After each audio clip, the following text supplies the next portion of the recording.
Chapter 167 Breakthrough of 10 Million Years Lifespan. The clouds churned ominously, the sky was darkened, the ground below crisscrossed with rivers of lava. From a high vantage point, it seemed as though the earth had cracked open, with a searing hot air filling the space between heaven and earth, and a demon fog swirling with embers. Volcanoes stretched endlessly into the horizon, some still erupting. Within the mountains, countless demons twisted and soared. Fish even leaped from the lava, causing bones to rise and fall. Upon the peak of a majestic volcano stood an altar. Seated atop the altar in meditation was a man in a black robe. The robe was vast, his long hair giving the impression that the black robe covered 1/3 of the altar's surface. A snake-like tail, covered in black scales, extended from beneath the robe, draping over the edge of the altar. In front of the black-robed man, a giant skeleton held a bronze mirror, inside which demon energy surged as if thousands of evil ghosts struggled to break free. A great demon with a tiger's head and a human's body flew in on a demonic cloud, landing beside the altar. Demon Master, His Majesty the Demon Emperor is preparing to go to the ancient tomb of the demon ancestor. He asks if you will accompany him? The tiger-headed demon bowed respectfully as it inquired. The black-robed man on the altar was the Demon Master, a figure within the demon land second only to the Demon Emperor in power. With an air of indifference, the Demon Master replied, "Tell His Majesty my divination is at a critical juncture. I cannot accompany him." The tiger-headed demon continued to ask. His Majesty wants to know what he should do if the demon ancestor regains consciousness earlier than expected. Assure His Majesty that the soul of the demon ancestor is merely a shell. Its spiritual wisdom has been eroded by heaven and earth. Without finding a suitable soul, it's impossible for him to be resurrected. But His Majesty needs an answer. The tiger-headed demon hesitated. Hearing this, the Demon Master became silent, and his tail ceased its movement, increasing the tiger-headed demon's tension. After a long while, the Demon Master said in a low voice, "If he indeed regains consciousness, have His Majesty destroy him." "As you command." Relieved, the tiger-headed demon bowed deeply and departed immediately. Once the tiger-headed demon disappeared into the horizon, the Demon Master slowly raised his head, revealing a nightmarish face. Half of it was just bare bones. His eyeballs seemed on the verge of falling out, and 2 dagger-like fangs protruded from his mouth. With blood-red pupils, he gazed into the bronze mirror ahead, mumbling to himself, "Why have the fates changed?" In the late autumn, in the book collection hall of the inner sect, Guan arrived on the 3rd floor and found Elder Su Lu, asking, "Recently, a batch of disciples from overseas has returned, including a Supreme Elder. Is there an ocean map available?" Su Lu raised his eyes to look at him, smiling as he said, "You've already asked 3 times. It seems your patience has paid off." He opened a drawer, took out a jade scroll and said, "The map is here. Use your divine sense to read it, but you can't take it away. You have to look at it here." "Thank you, Elder." Guan quickly expressed his gratitude, then picked up the jade scroll and walked to a nearby chair. He did not fear suspicion. If anyone investigated, he could present himself as Pan, and Pan An's justification would be sufficient. Gu An's lifespan was already 9,995,000 years, just 5,000 years short of the 10 million year mark. In his current situation, 5,000 years of lifespan was no problem at all. If he waited a month, he would achieve it slowly, or he could expedite it by harvesting heavenly treasures from the Starmaster Cave. Sitting down, Guan focused his divine sense into the jade scroll. Soon he saw the vast ocean from a high perspective, seeing the edge of the Taizong dynasty, leading down into the ocean. The edges of the map were shrouded in dense fog, signifying the unknown. From a macro view, the ocean seemed devoid of landmasses larger than this continent, with only islands of various sizes, some as large as the Taizong dynasty. When he focused his divine sense on a particular point, the view zoomed in, allowing him to see detailed scenes of that part of the ocean, including mighty waves and the silhouettes of sea demons. The cultivator who created this jade scroll likely had a very high cultivation level, perhaps even a Supreme Elder? An hour later, Guan withdrew his divine sense, stood up, and returned the jade scroll to Su Lu, sighing, "The ocean is truly vast." Su Lu placed the jade scroll back in the drawer, smiling as he asked, "You're studying ocean maps. You're not planning to escape, are you?" Guan responded righteously, "How could that be? I believe the Supreme Sect can overcome the great demon calamity. Why would I flee? I am merely curious about this world." "Really? Quite a few people have asked me for ocean maps lately, even true disciples. I thought the Supreme Sect was about to disband. Sulu chuckled. Guan asked, and what about you? If the Supreme Sect needed all disciples to fight to the death, what would you choose? Sulu smiled. This old bag of bones is ready to be buried within the Supreme Sect. I've even prepared my tombstone. Guan couldn't help but show a look of admiration. After chatting for a while, Guan bowed and took his leave. After descending the stairs, a figure emerged from the staircase leading upstairs. It was a masked woman, dressed in simple robes, her hair wound into a bun by a wooden hairpin. She approached Sulu. Sulu raised his hand in greeting, smiling as he asked, Senior, what do you need? The masked woman drew several jade scrolls from her sleeve and said, If that disciple comes looking for maps again, you can give him these. Accepting the jade scrolls, Sulu couldn't help but ask, Do you know him? In a way, yes. Someone wants to take him as a disciple, and he has another identity worth cultivating. Leaving these words, the masked woman vanished into thin air. Looking at the jade scrolls on the table, Sulu muttered to himself, Another identity? He's just a Foundation Establishment realm cultivator, always reading idle books. What identity could he have? Could it be Panin? Impossible.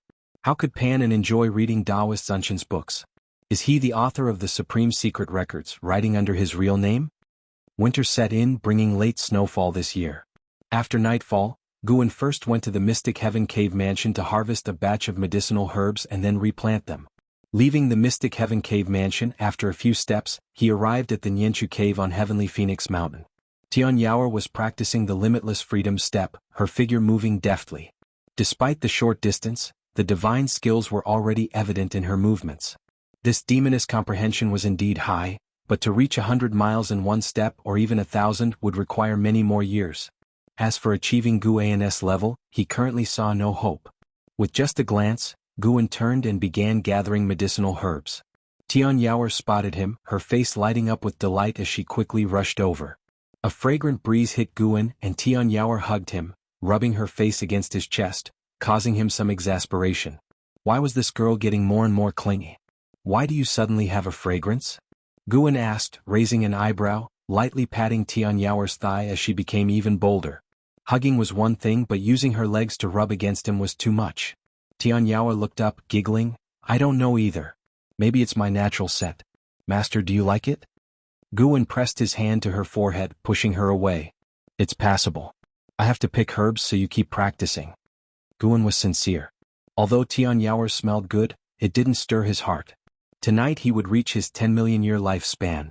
Tian Yaoer didn't listen but followed him, asking about his preferences while he harvested. Guan absent-mindedly responded, his thoughts already drifting overseas. He had begun to envision higher realms. After a while, Guan suddenly sensed something, pausing briefly before continuing his harvest.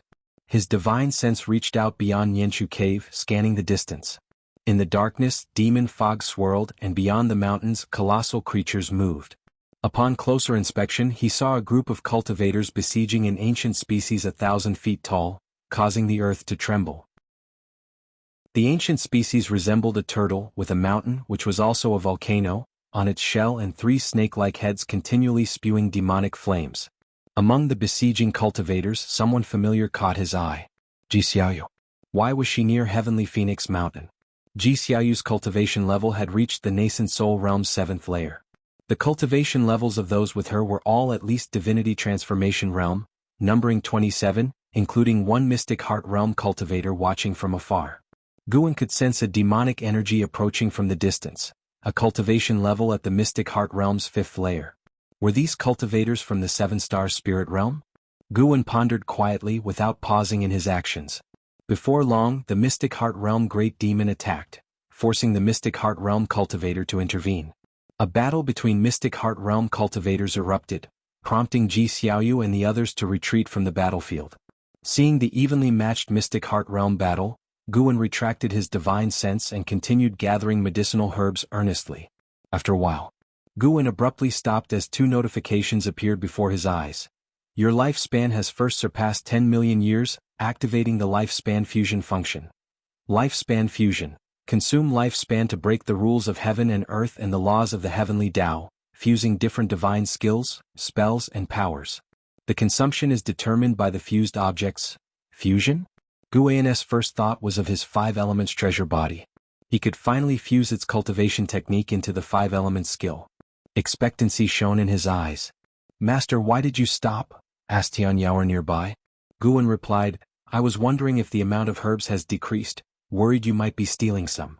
With that, he continued picking herbs. Tian Yaoer grew anxious, swearing she hadn't stolen any. Guan teased her for a bit before assuring her he was joking. Tian Yaoer, dissatisfied, pouted and glared at him as though she wanted to eat him alive. It was the first time Guan had seen her truly angry. Once the herbs were gathered, Guan placed an arm around her shoulder, comforting, "Don't be mad. Later I'll teach you a powerful spell." Tian Yaoer pouted, "The primordial earth immortal skill and limitless freedom step are already enough for me to practice. I don't need spells." "Then what do you want?" "Let me think. How about you stay with me for a night?" "To practice cultivation?" No, to read books together while lying down." Hearing this, Guan immediately sensed something amiss. This girl was getting bolder.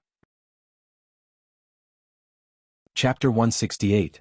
Arrival in the Ocean, Merging Cultivation Technique. Faced with Tian Yaoer's multiple attempts at pleading, Guan finally agreed to stay with her overnight. Tonight he would break through a lifespan of 10 million years, allowing himself to relax for an evening. After Guan agreed, Tian Yaoer became even more cheerful.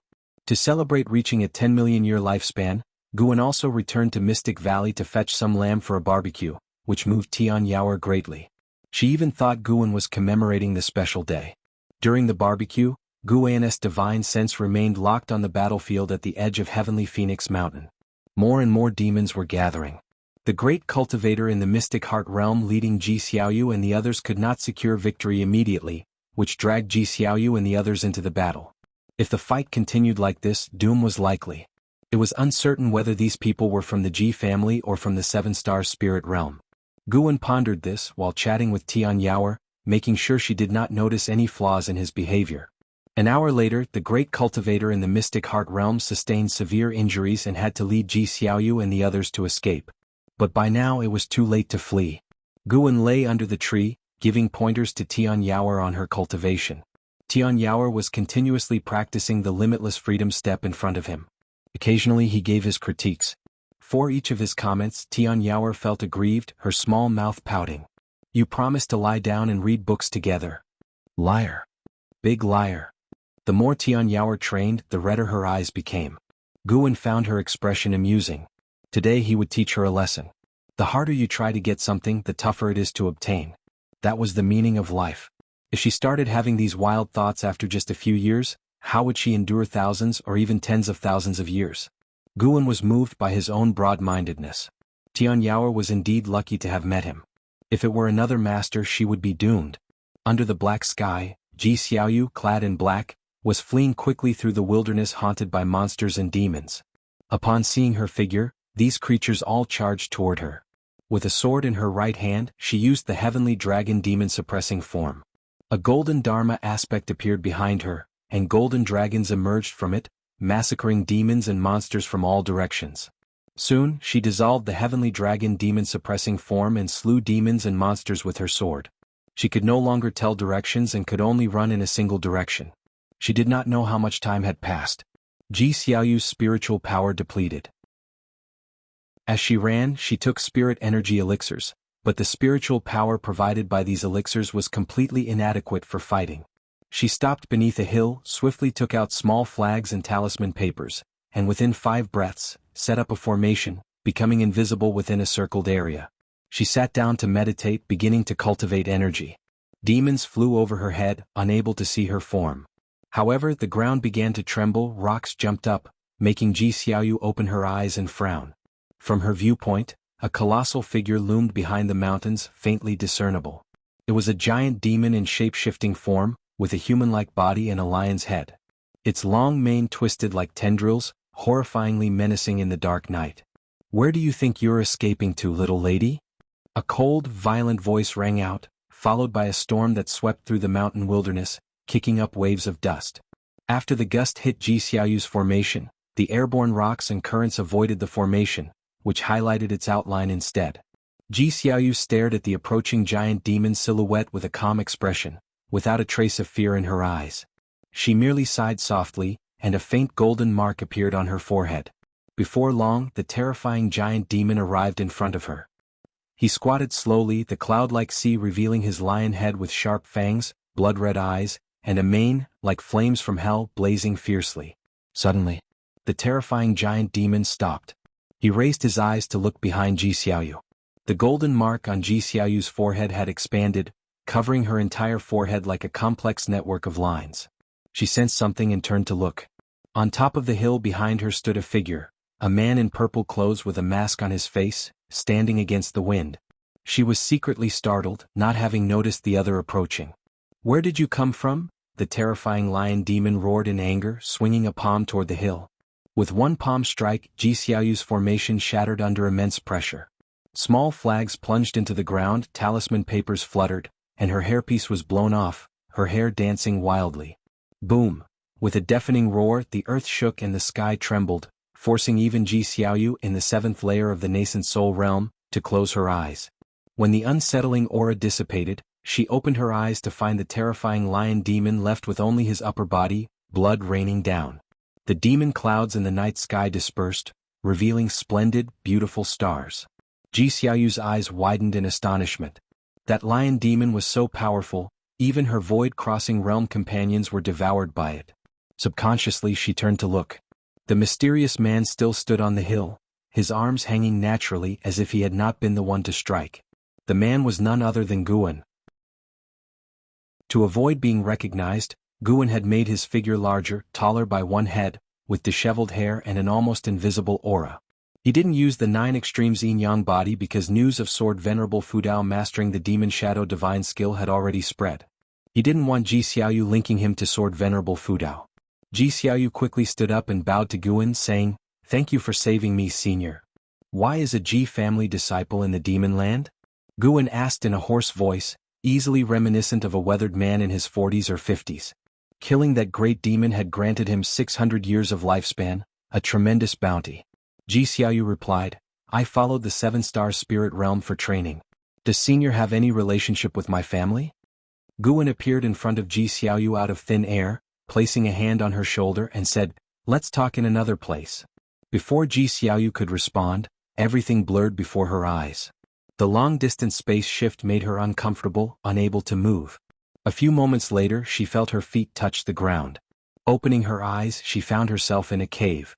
The space here was not large, with layered rocks, a mountain wall in front of her pouring underground water, making it very humid. Looking up, she saw numerous crystal stones hanging from the ceiling, emitting various lights that illuminated the cave. "Stay here to heal." Guan left this message before disappearing into thin air. Ji Xiaoyu stood silently. She extended her divine sense, finding the cave over 1,000 zhang beneath the surface, filled with spiritual energy, perfect for healing. Although she did not know who the person was, given the means he displayed, she understood she couldn't escape. The person seemed to have no malicious intent. Otherwise she was now exhausted, a prime time to attack her. Ji Xiaoyu sat cross-legged and began to cultivate energy to restore her spiritual power. On the other side, Guan returned to Heavenly Phoenix Mountain.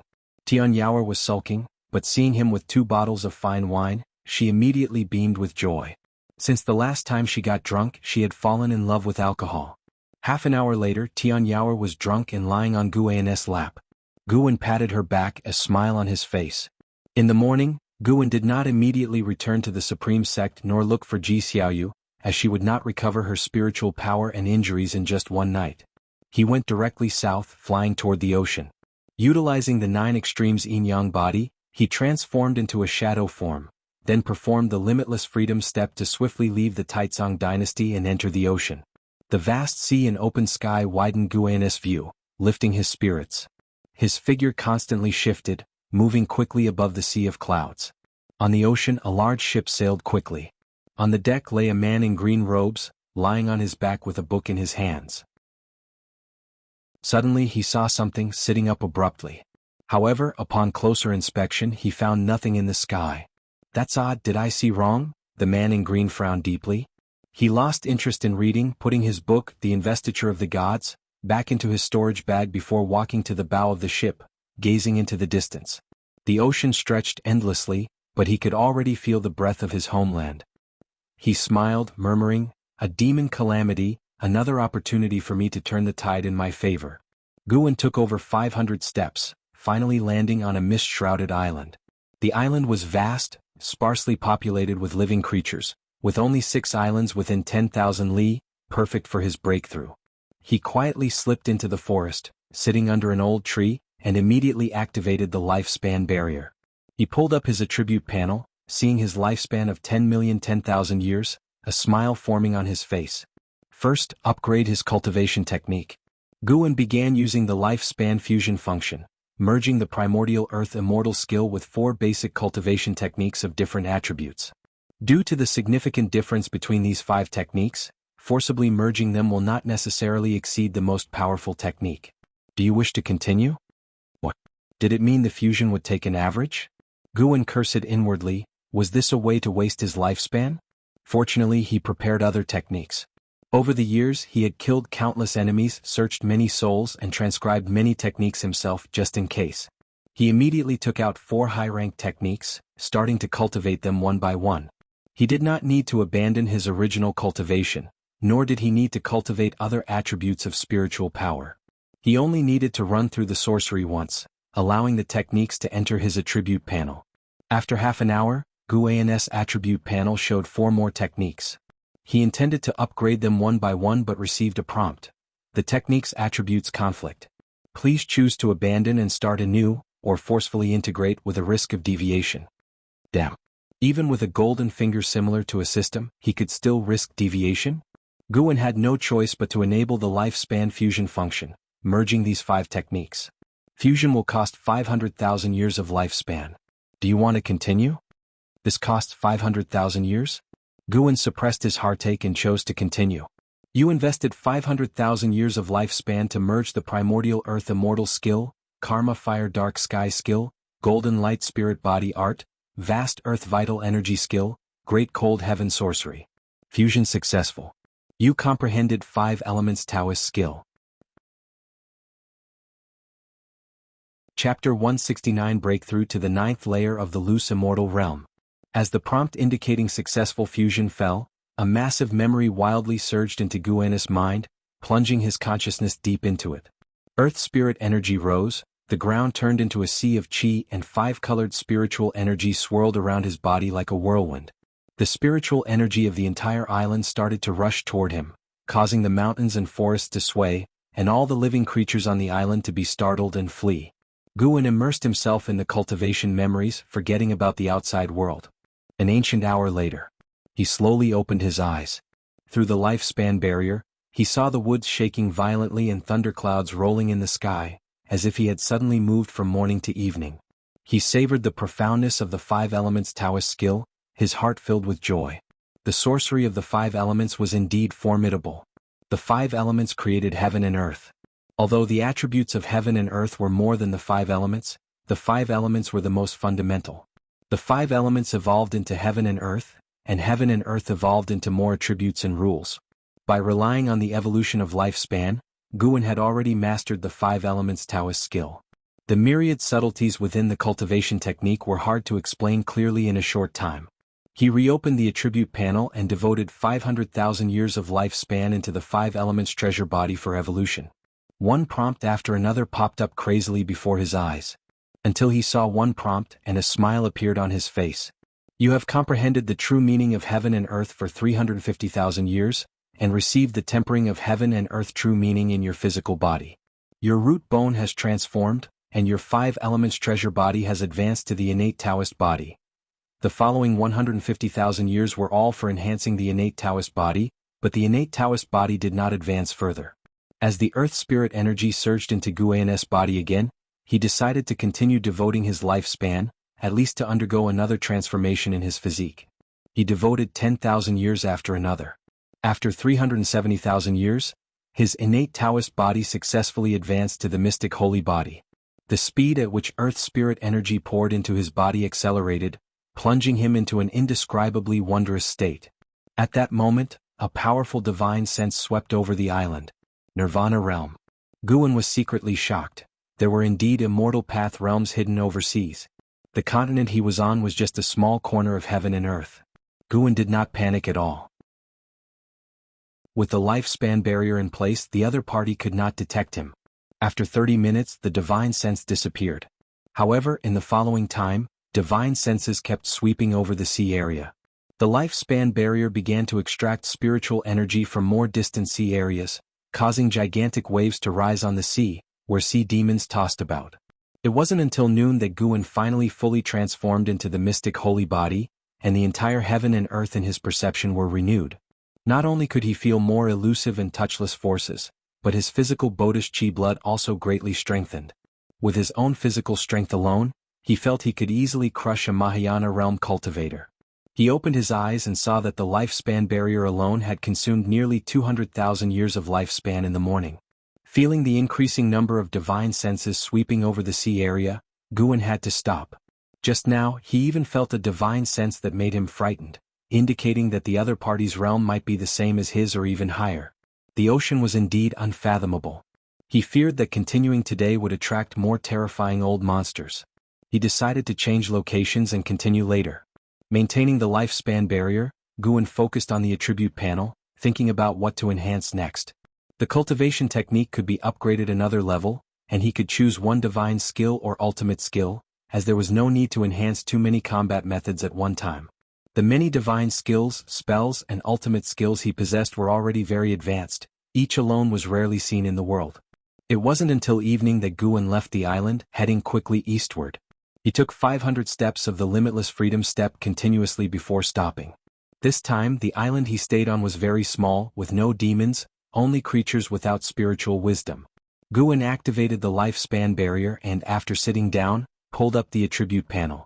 He devoted 200,000 years of lifespan into the 5 Elements Taoist skill. However, this effort did not allow the 5 Elements Taoist skill to advance, so he devoted another 200,000 years of lifespan, yet still failed. An Exion hardened his heart and devoted 300,000 years of lifespan.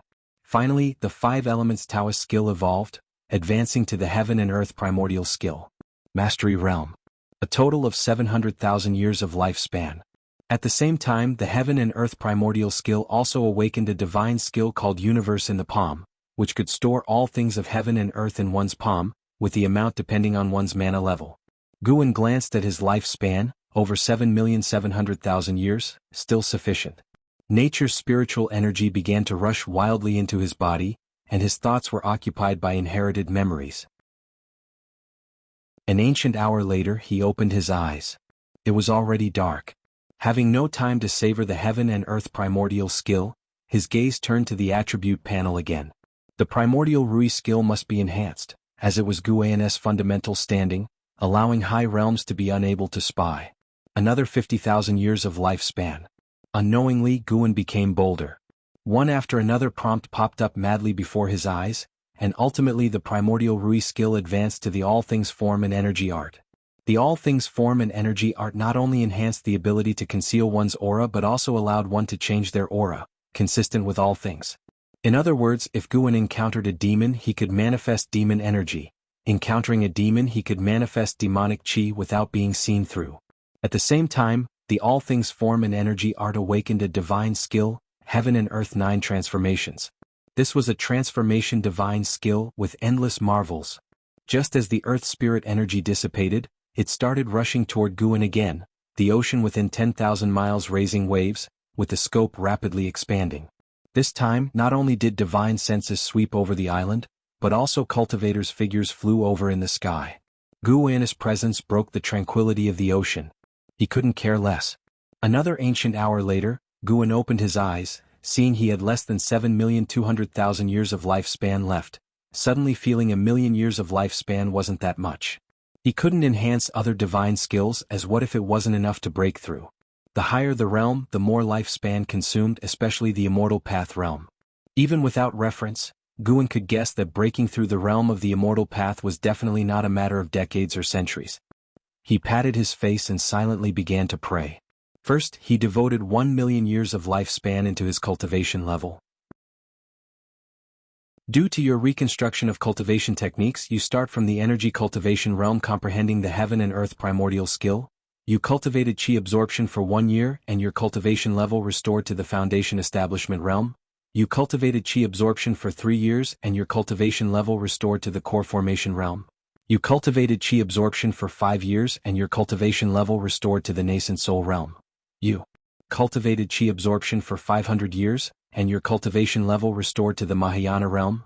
You cultivated chi absorption for 5,000 years, and with great accomplishments in the heaven and earth primordial skill, you forcefully attacked the loose immortal realm and started tribulation crossing, but you did not endure the 5 mystical heavenly tribulation of the heavenly Tao. Tribulation crossing failed. You cultivated chi absorption for 10,000 years and with great accomplishments in the heaven and earth primordial skill, you forcefully attacked the loose immortal realm again, but did not endure the 5 mystical heavenly tribulation of the heavenly Tao. Tribulation crossing failed. Seeing that he had to reconstruct, Guan's face instantly stiffened. Fortunately, he only took 5,000 years to start attacking the second realm of the immortal path. The combination of the heaven and earth primordial skill and the mystic holy body was terrifying.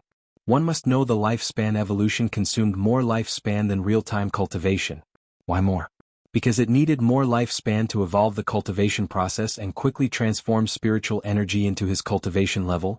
This time-compressed process naturally generated additional lifespan consumption. Guan gained infinite confidence in his current skill and foundation. 5,000 years for one tribulation crossing? Piece of cake. Failure, failure, failure. A series of failure prompts appeared before Guan's eyes, and he remained unfazed as he still had plenty of lifespan left. The cultivation speed had increased, but tribulation crossing was a different matter. Guan was already prepared for many failures. 1,000,000 years of lifespan was enough for him to fail 200 times. Couldn't be that unlucky, could he? As Guan watched, his face really did darken. What exactly was the 5 mystical heavenly tribulation of the heavenly Tao? Why was it so outrageous? Guan thought of the previous heavenly tribulations he had endured. He had found no relevant records in the book collection pavilion. Others faced various minor heavenly tribulations, but for him, every heavenly tribulation seemed incredibly terrifying. He suspected it had to do with his physique and cultivation technique. Enhancing physique and cultivation technique, although it could accelerate cultivation speed, also increased the difficulty of tribulation crossing. Immortal cultivation was truly defying the heavens. However, during the evolution cultivation he purely relied on himself to cross the tribulation without any assistance from external items, so it didn't matter if he failed. As long as he could break through, no matter how much lifespan it cost, it was worth it. 1,000,000 years of lifespan successfully went down the drain. It couldn't be said that way. At least his mana transformed from the wood attribute Dharma power of the primordial earth immortal skill to the 5 elements Dharma power of the heaven and earth primordial skill. Just this alone made him several times stronger than before. As Guan consoled himself, earth spirit energy surged into his body again. This time, his thoughts were not influenced, so he continued to devote lifespan for evolution cultivation. Another 1,000,000 years. Failure. Failure. Failure. Guan's expression became serious, starting to visualize the scenes of tribulation crossing failure, which must be extremely dangerous. He worked hard to evolve himself. You cultivated chi absorption for 450,000 years, and with great accomplishments in the heaven and earth primordial skill, you forcefully attacked the loose immortal realm, started tribulation crossing, you endured the 5 mystical heavenly tribulation of the heavenly Tao, tribulation crossing succeeded, and your cultivation level broke through to the first layer of the loose immortal realm. You cultivated chi absorption for 450,003,000 years and your cultivation level broke through to the second layer of the loose immortal realm. You cultivated chi absorption for 500,000 years and your cultivation level broke through to the 9th layer of the loose immortal realm. You cultivated chi absorption for 560,000 years, and with great accomplishments in the heaven and earth primordial skill, you forcefully attacked the wandering immortal realm, started tribulation crossing but did not endure the yin-yang yellow 5 emperors tribulation. Tribulation crossing failed. The constant failures began again. However, seeing himself reach the 9th layer of the loose immortal realm, his face beamed with joy. The difficulty of cultivating the loose immortal realm was certainly higher than the nirvana realm, but the lifespan Guan spent hadn't increased. One had to know it took him 5,000 years of lifespan to go from the 7th to the 8th layer of the nirvana realm. From the 1st to the 2nd layer of the loose immortal realm, it only took 3,000 years of lifespan, clearly showing the power of the mystic holy body and the heaven and earth primordial skill. However, reaching higher realms did need more lifespan, which was normal and Guan could accept it. When all the prompts ended, Guan still hadn't endured that damned yin-yang yellow 5 Emperors tribulation. Guan looked at his remaining lifespan of 5 million years, his mood restless. Chapter 170. 9 Layers of Wandering Immortal, roaming the heavens and earth. It took Guan a full 4 hours to advance from the 9th layer of the Nirvana realm to the 9th layer of the loose immortal realm. Upon reaching the loose immortal realm, his mana doubled, and he felt a significant release from many restrictions. These restrictions were the bonds that heaven placed on all beings. For instance, he could now soar without using mana, dive into the sea effortlessly, and even transform his physical body into his primordial spirit, allowing him to pass through all innate barriers in the world without impediment. It was simply indescribable. When his cultivation reached the 8th layer of the loose immortal realm, Guan felt the entire ocean erupt into chaos. In the distance, he even saw great cultivators of the Nirvana realm engaging in combat, making him feel secretly ashamed. The experiences of the past 2 days made him realize the vastness of heaven and earth and that too many powerful auras passed through this region.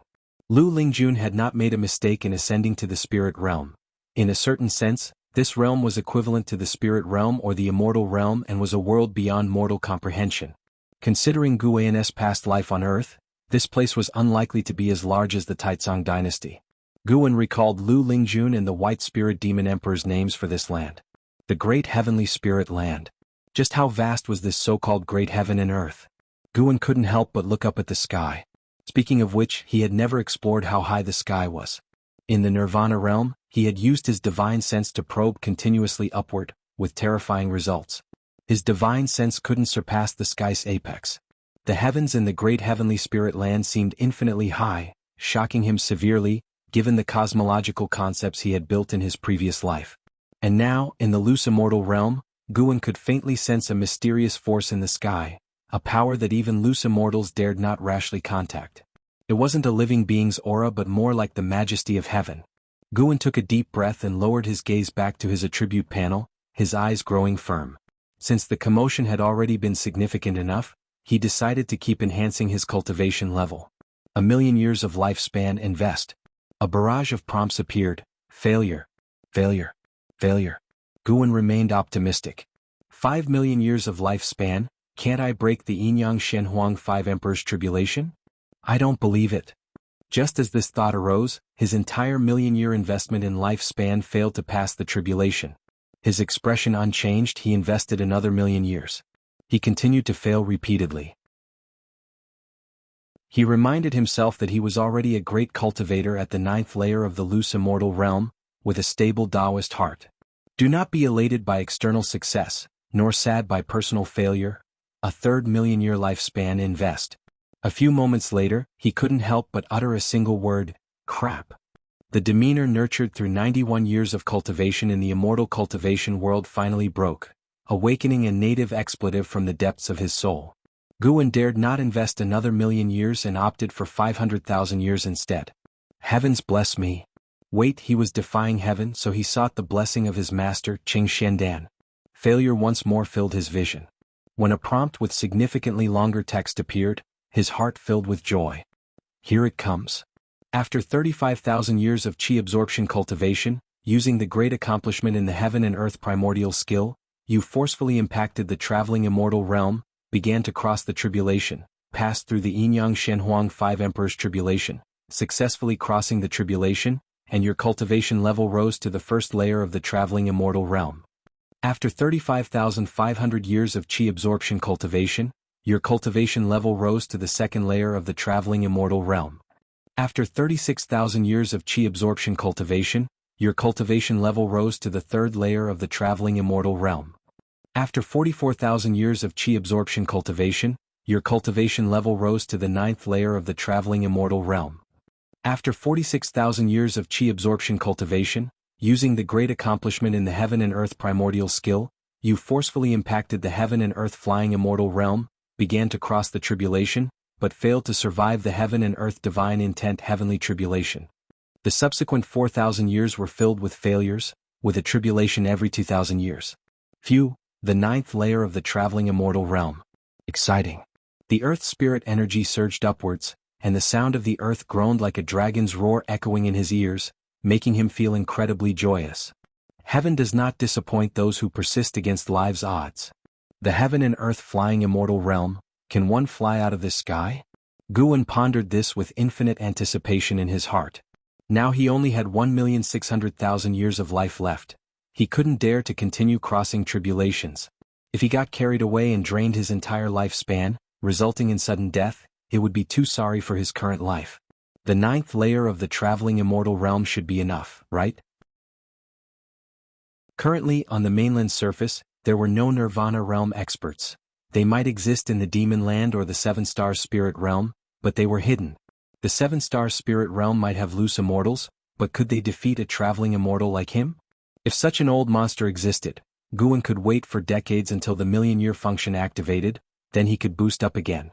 He didn't believe the 7-star spirit realm could defeat him with his cheats. No, I didn't really cheat. My cultivation level was achieved through my own efforts. Guwen comforted himself. The earth spirit energy poured into him far faster than before, and the lifespan barrier drew spiritual energy from a wide range, making Guwen feel powerful auras from all directions. Loose immortal realm auras had already appeared. Would traveling immortal realm auras appear next? Guwen felt secretly nervous. Having just reached this realm, he didn't want to confront anyone of the same level. As time went on, Guwen continually impacted the traveling immortal realm, and the mysteries of this realm gradually surfaced in his mind. Traveling immortal, an immortal roaming heaven and earth. From the 9th heaven to the depths of the earth, the primordial spirit and physical body merged, freely coming and going through heaven and earth. The primordial spirit was no longer fragile, possessing even greater power than the physical body. Reaching this realm, the power of the soul surpassed mana for the first time, and, naturally, his mana also transformed. The 9 heavens of the immortal path, the higher one ascended, the greater the gap of each layer. While Guwen was immersed in his breakthrough, a colossal wave rolled up from the west, 1,000 feet high, shocking him to turn and look. With a thunderous crash, the island where Guwen resided was submerged by the wave, and before the island could re-emerge, the surrounding waters started churning violently. Guwen distinctly felt something hit the island, causing the mountain at the island's base to break, and he fell with it. The lifespan barrier's advantages were fully revealed. Though the barrier fell, he remained seated as if on the ground, without any jolts, and the earth spirit energy continued to flow into him. He looked up, through the surging sea water, and saw a colossal creature seemingly as vast as a mountain range moving through the sea, its presence awe-inspiring. Deep Sea Ancient Whale, Nirvana Realm 8th Layer 87808/15000/180000, an 80,000-year-old sea demon. No wonder they said the ocean was more treacherous than the demon land. Guwen noticed other sea demons of various realms, finding them quite novel.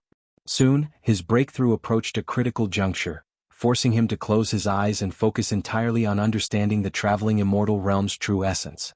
Time passed quickly.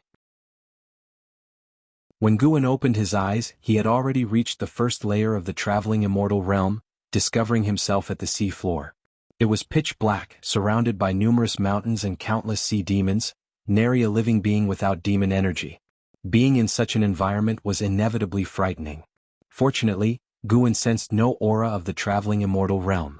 If a traveling immortal showed up, he would have to go all out next. From the 1st to the 9th layer of the traveling immortal realm required even more vast spiritual energy. The lifespan barrier continually drew earth spirit energy, causing even the sea floor to tremble slightly. An hour later, Guwen sensed intense activity in the distance, as if an underwater volcano erupted. Amidst the scorching seawater, an aura from the loose immortal realm emerged, chaotic and agitated. He vaguely heard a shout. "Haha, the Taoist has finally broken free. 7-star spirit realm, just you wait." Upon hearing this, Guwen was secretly delighted. Could it be that he rescued an enemy of the 7-star spirit realm? He now regarded the 7-star spirit realm as his imaginary foe. If more enemies of the 7-star spirit realm appeared, he would naturally be pleased. Even with the cultivation of the 9th layer of the traveling immortal realm, Guwen had no plans of single-handedly challenging the 7-star spirit realm. At least there needed to be someone openly sharing the burden of attention. He could venture into the 7-star spirit realm and deal with the strongest enemies, but couldn't let everyone think he alone took it down. The 7-star spirit realm had existed for so many years. Who knew what connections it had across the ocean? The ocean was not short of immortal path life forms. Resolving this calamity surely meant another was on the horizon. Life was always filled with difficulties. If Guan could slow down each phase, it would be beneficial for him. Guan contemplated no further. As long as no one disturbed him, he could find peace even at the sea floor. He pulled up his attribute panel. The lifespan barrier rapidly consumed his lifespan. He had about 1,500,000 years left. After some thought, he decided to enhance his swordsmanship. He had hesitated to do so before, fearing an insufficient lifespan, but now with a remaining lifespan he could proceed. He previously hesitated to upgrade the wood spirit sword technique. Now possessing the 5-element skill, there was no need to upgrade the wood spirit sword technique. He continued to enhance the Taitsong Divine Shocking Sword. This was the signature sword technique of Sword Venerable Fudao. More and more people recognized the Taitsong Divine Shocking Sword, which wasn't a good thing. He had to create a sword technique unheard of by the world. Let's start with a test of 200,000 years. Guan invested his lifespan into evolving and practicing the Taitsong Divine Shocking Sword, and a series of prompts appeared. 8,000 years later, the Taitsong Divine Shocking Sword was elevated to the vast star-suppressing Heaven Boundless Sword. The remaining 12,000 years were used to bring the vast star-suppressing Heaven Boundless Sword technique to the peak creation realm. Vast memories then flooded Guan's mind. The vast star-suppressing Heaven Boundless Sword used the stars to evoke sword intent, capable of suppressing heaven and earth, its sword chi boundless and immense, already containing the mysteries of great divine power. Half an hour later, Guan opened his eyes, brimming with determination. What a domineering vast star-suppressing Heaven Boundless Sword. With this sword unleashed, all sword cultivators under heaven would likely bow in submission, not daring to imagine surpassing his sword Dao. Guan was already fantasizing about the influence this sword technique's display would have. However, it couldn't be used recklessly, it had to be unveiled at a crucial moment. He smiled. The 9th layer of the traveling immortal realm, mastering the heaven and earth primordial skill and the vast star-suppressing Heaven Boundless Sword, possessing the mystic holy body, how could a demon emperor withstand a few of his moves? Could the demon ancestor about to be resurrected threaten him? Sorry, junior sister, but your senior brother is unwilling to see you cast away on a deserted island. Guan slowly stood up and closed the lifespan barrier. With one step, he emerged from the sea and arrived tens of thousands of miles high in the sky. In an instant, his divine sense captured the aura of Xiaochuan in the Supreme Sect's 3rd Medicine Valley. This overwhelming feeling of power gave Guan tremendous joy. With one stride he arrived above the Supreme Sect. The distance traveled in that single step was immeasurable. Chapter 171.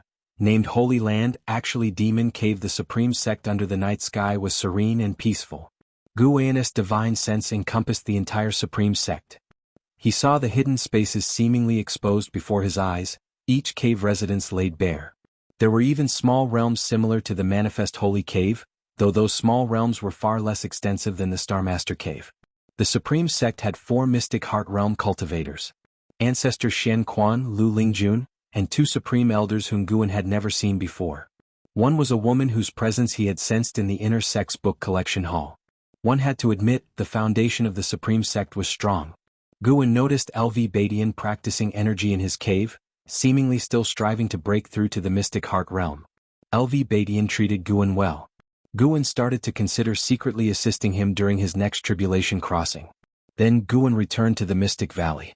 He stepped into the pavilion, sat on a chair and stretched lazily. Home was always the most comfortable. Guan closed his eyes and began to savor the experiences of the past 2 days.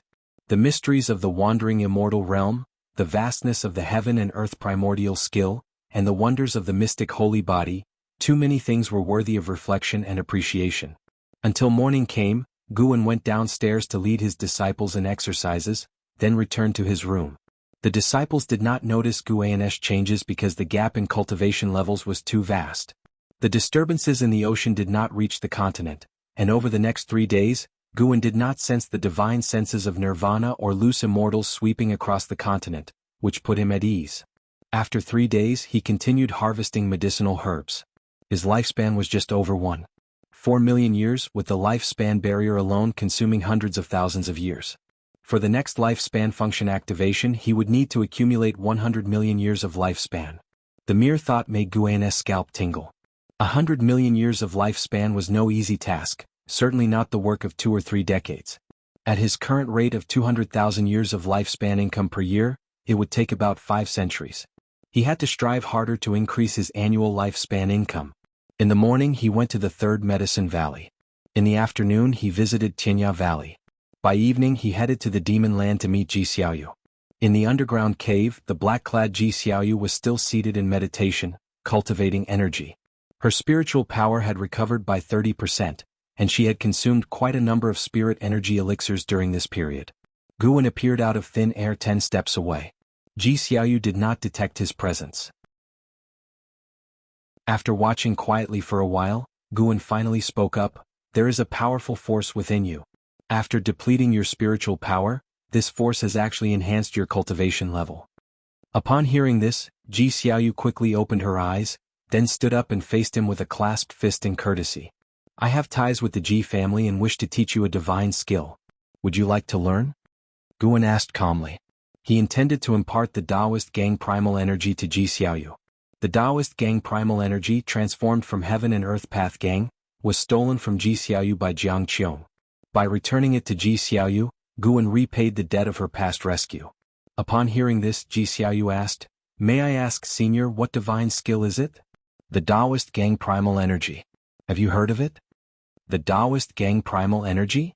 Ji Xiaoyu was moved, her eyes showing a mix of surprise and doubt. Guan said softly, "It seems you have heard of it."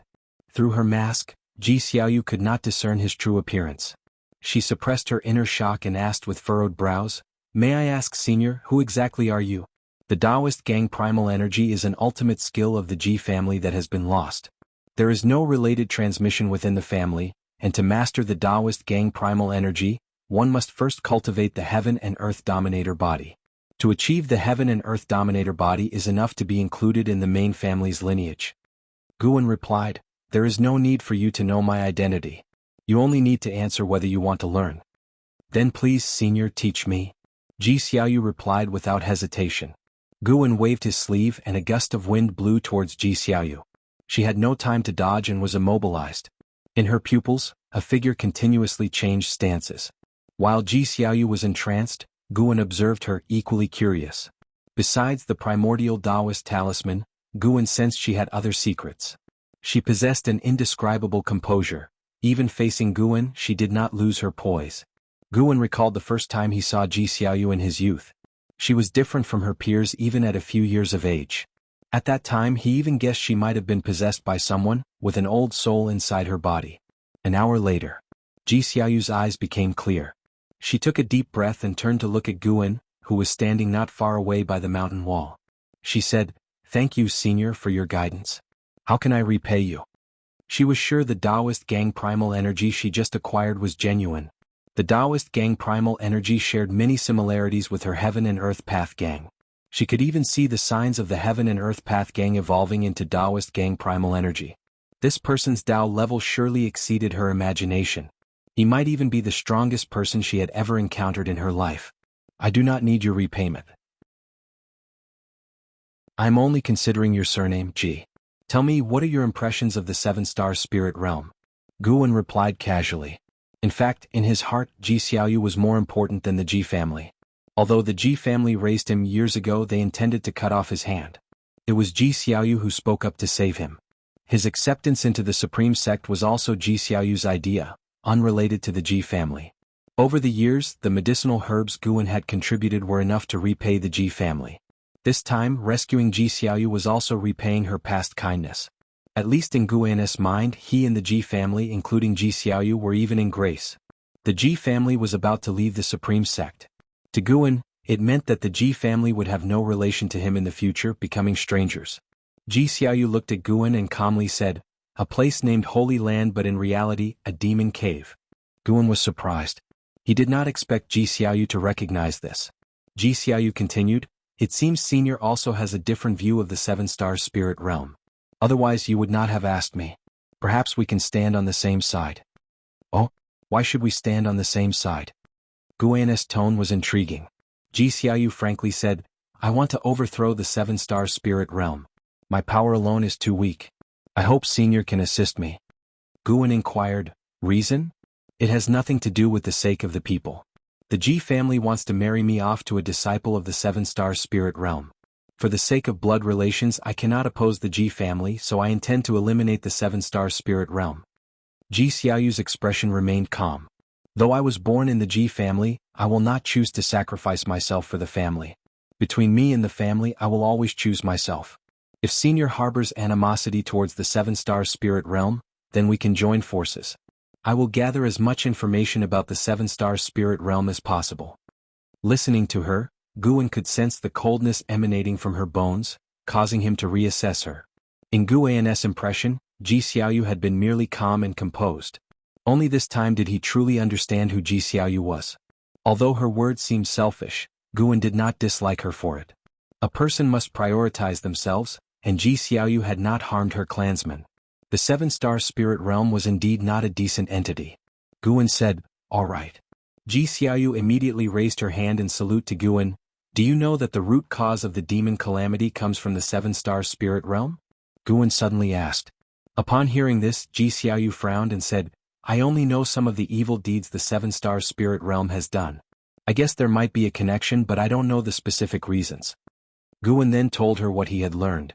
As she listened, Ji Xiaoyu's brows furrowed more and more tightly. After he finished speaking, Ji Xiaoyu coldly said, "If what you say is true, then destroying the seven-star spirit realm could indeed save the populace. The seven-star spirit realm is deeply rooted and strong. To destroy them is extremely difficult. For now you should lie low. Once humanity prevails over the demon calamity, then make plans against the seven-star spirit realm." Guan replied. Ji Xiaoyu nodded. Then Guan waved his sleeve, taking her to the edge of the great Jiang dynasty. In the land of 5 dynasties, there must be a transmission array leading to the seven-star spirit realm. Delivering her here made Ji Xiaoyu safer. Before Ji Xiaoyu could speak, Guan disappeared from the spot. Ji Xiaoyu spread her divine sense and soon caught sight of cultivators. Her expression grew complex. To cross such a vast distance in such a short time. Who exactly is he? As autumn ended, winter snow finally arrived. After parting with Ji Xiaoyu, Guan returned to his usual farming life. Even though he had reached the 9th layer of the wandering immortal realm, he did not act recklessly. However, the changes brought by wandering immortal could not be completely hidden, so he began to elevate his apparent cultivation level. He planned to pretend to reside in the core formation realm using elixirs.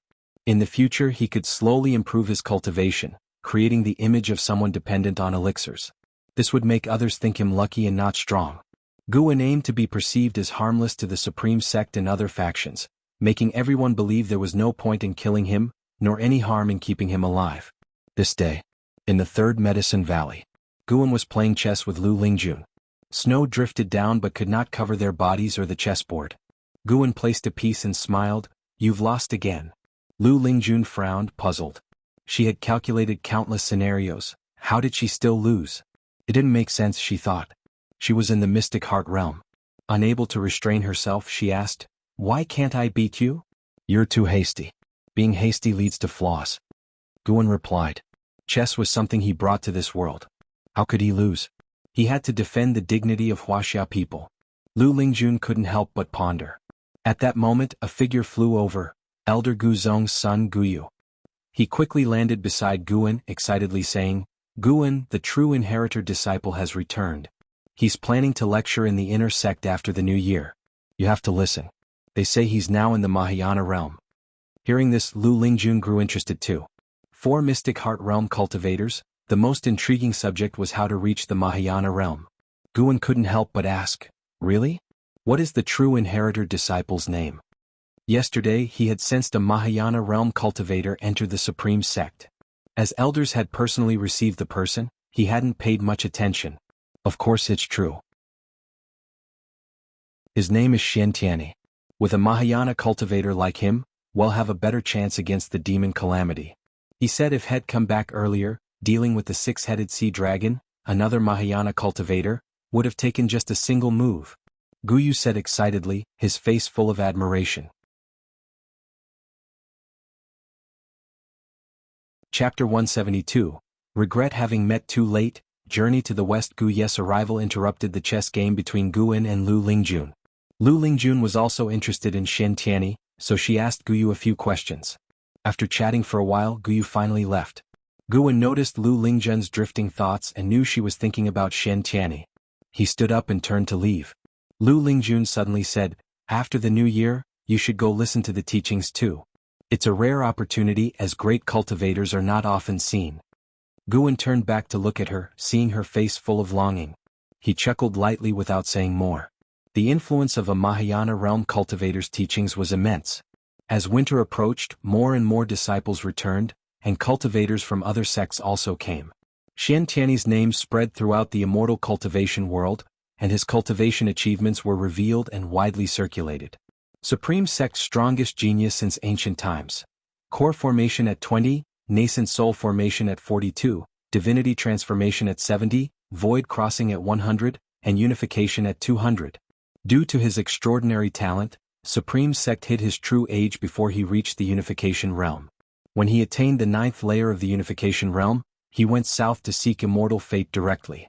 This made Supreme Sect even more cautious about mentioning his talent, fearing great calamity.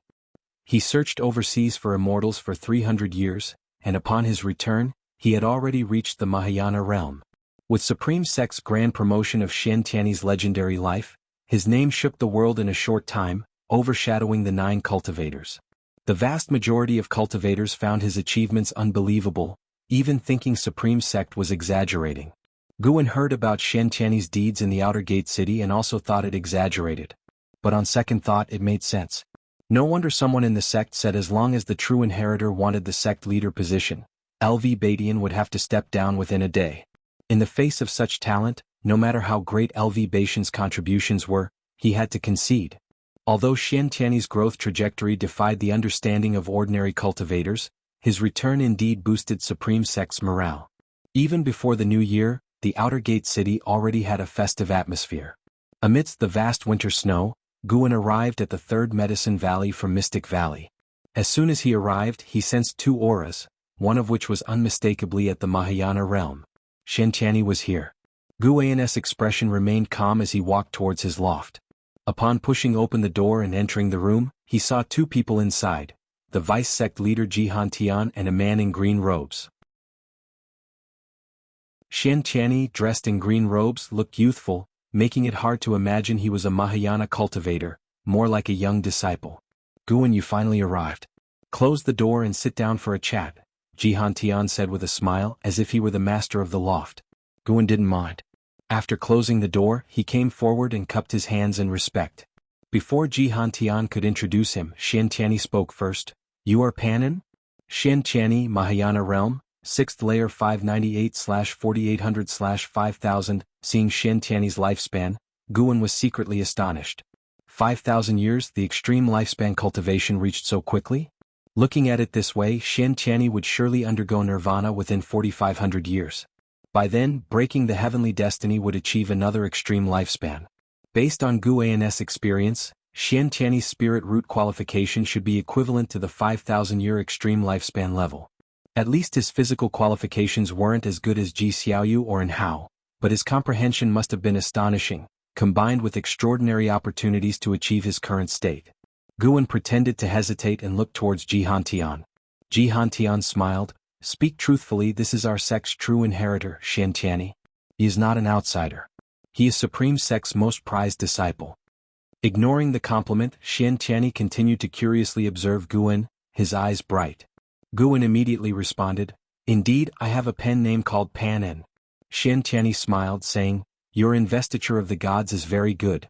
Someone gave it to me earlier and I enjoyed it very much. I even had it mass-produced and spread overseas. Your book is widely popular on the seas, much more so than my own writings." "Thank you for your appreciation, senior. May I ask what book you wrote?" Guwen cupped his hands in thanks and inquired. Shen Tianyi coughed lightly and said, "I just wrote something casually. It doesn't compare to Investiture of the Gods." "His book is not worth mentioning," Jihan Tian shook his head with a smile. This made Guwen even more curious about what Shen Tianyi had written. However, Shen Tianyi didn't want to talk about it and instead started discussing Investiture of the Gods. Facing his inquiries, Guwen had to answer each one, and Jihan Tian didn't interrupt anymore. He got up and left, closing the door behind him. Shen Tianyi didn't have the pride typical of a Mahayana cultivator. When he talked about some of the plots in Investiture of the Gods, he became indignant, especially over the story of Neza cutting his bones to return to his father and flesh to his mother, which greatly angered him. Guwen couldn't remember Investiture of the Gods word for word, so he expanded many stories in the book, like Neza cutting his flesh to return to his parents and Yang Jian rescuing his mother at Peach Mountain, making the characters more three-dimensional. This was also why Investiture of the Gods became so popular. Shen Tianyi was very curious about how Guwen wrote such an extraordinary book. Guwen replied that he met an immortal in his dreams who touched his forehead, suddenly enlightening him. It was sudden because he could never write another divine work like Investiture of the Gods afterwards. Your supreme immortal venerable and shattering void are also good, but I still think they fall short of Investiture of the Gods, Shen Tianyi said with lingering interest. Guwen didn't argue but asked what book he had written. Shen Tianyi suddenly looked embarrassed and mumbled. Guwen seized the opportunity, constantly asking questions, and finally Shen Tianyi revealed the book's title. What? Green Hero Travel is your work? Guwen exclaimed, slapping the table in excitement. Whether it was Shen Tianyi's illusion or not, he felt an inexplicable panic for a moment, unsure if he was scared by Guwen or had a guilty conscience. He nodded reluctantly. Guwen raised his hand and took out a copy of Green Hero Travel from his storage bag, which made Shen Tianyi emotional upon seeing it. I love Green Hero Travel. I've read every copy at least 100 times. Guwen went on and on about his love for Green Hero Travel. Shen Tianyi listened, feeling unprecedentedly moved in his heart. Finally, someone appreciated his talent. He immediately felt as if they had met too late. On the way back, lying on the deck, each time he read Investiture of the Gods, he felt more of a connection with Panin. This feeling of anticipation even surpassed the thrill of returning to save the sect. Sure enough, Panin was the soulmate he had been seeking all his life.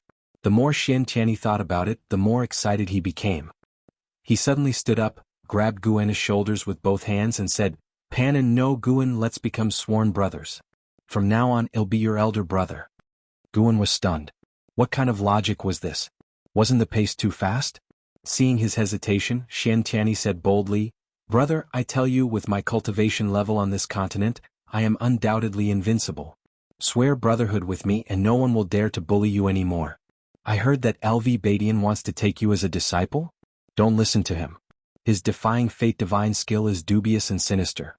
I can teach you my divine skill. With our brotherhood, I won't say it'll help you defy heaven and change fate, but leading you to the unification realm won't be difficult.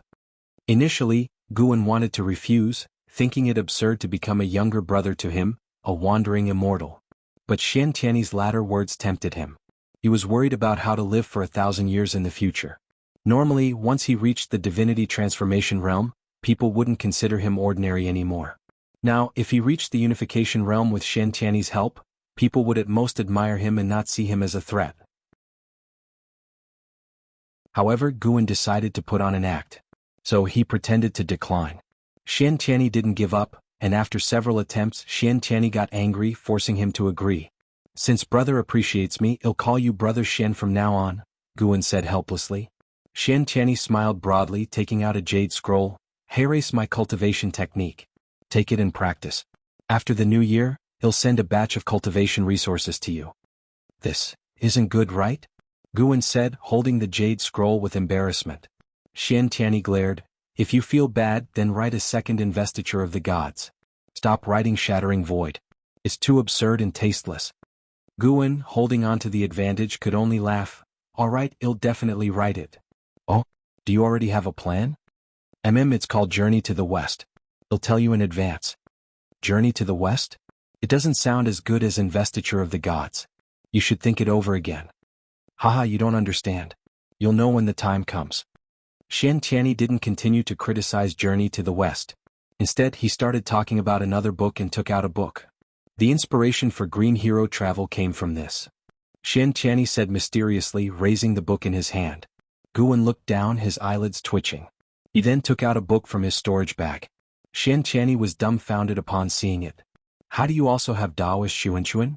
Shen Tianyi asked, his eyes wide with excitement. Elder Su Lu from the book collection hall gave it to me. So you're the descendant who keeps asking for Daoist Xuanchuan. Haha, we truly have a fated connection. I had someone bring this book back for him. Shen Tianyi was overjoyed, pulling Guan to start discussing Taoist Xuanxuan. Their conversation lasted until dusk without ending. During this time, Jihan Tian knocked on the door but was driven away by Xian Tianyi. Only at dawn did Guan escort him down the stairs. Watching Xian Tianyi's departing figure, Guan's face was full of smiles. After chatting all night, he didn't feel tired. Both felt as if they hadn't had enough. Had Xian Tianyi not had other important matters today, they could have continued talking. Lu Lingjun suddenly walked over and asked, "Is he the true inheritor?" Guan nodded.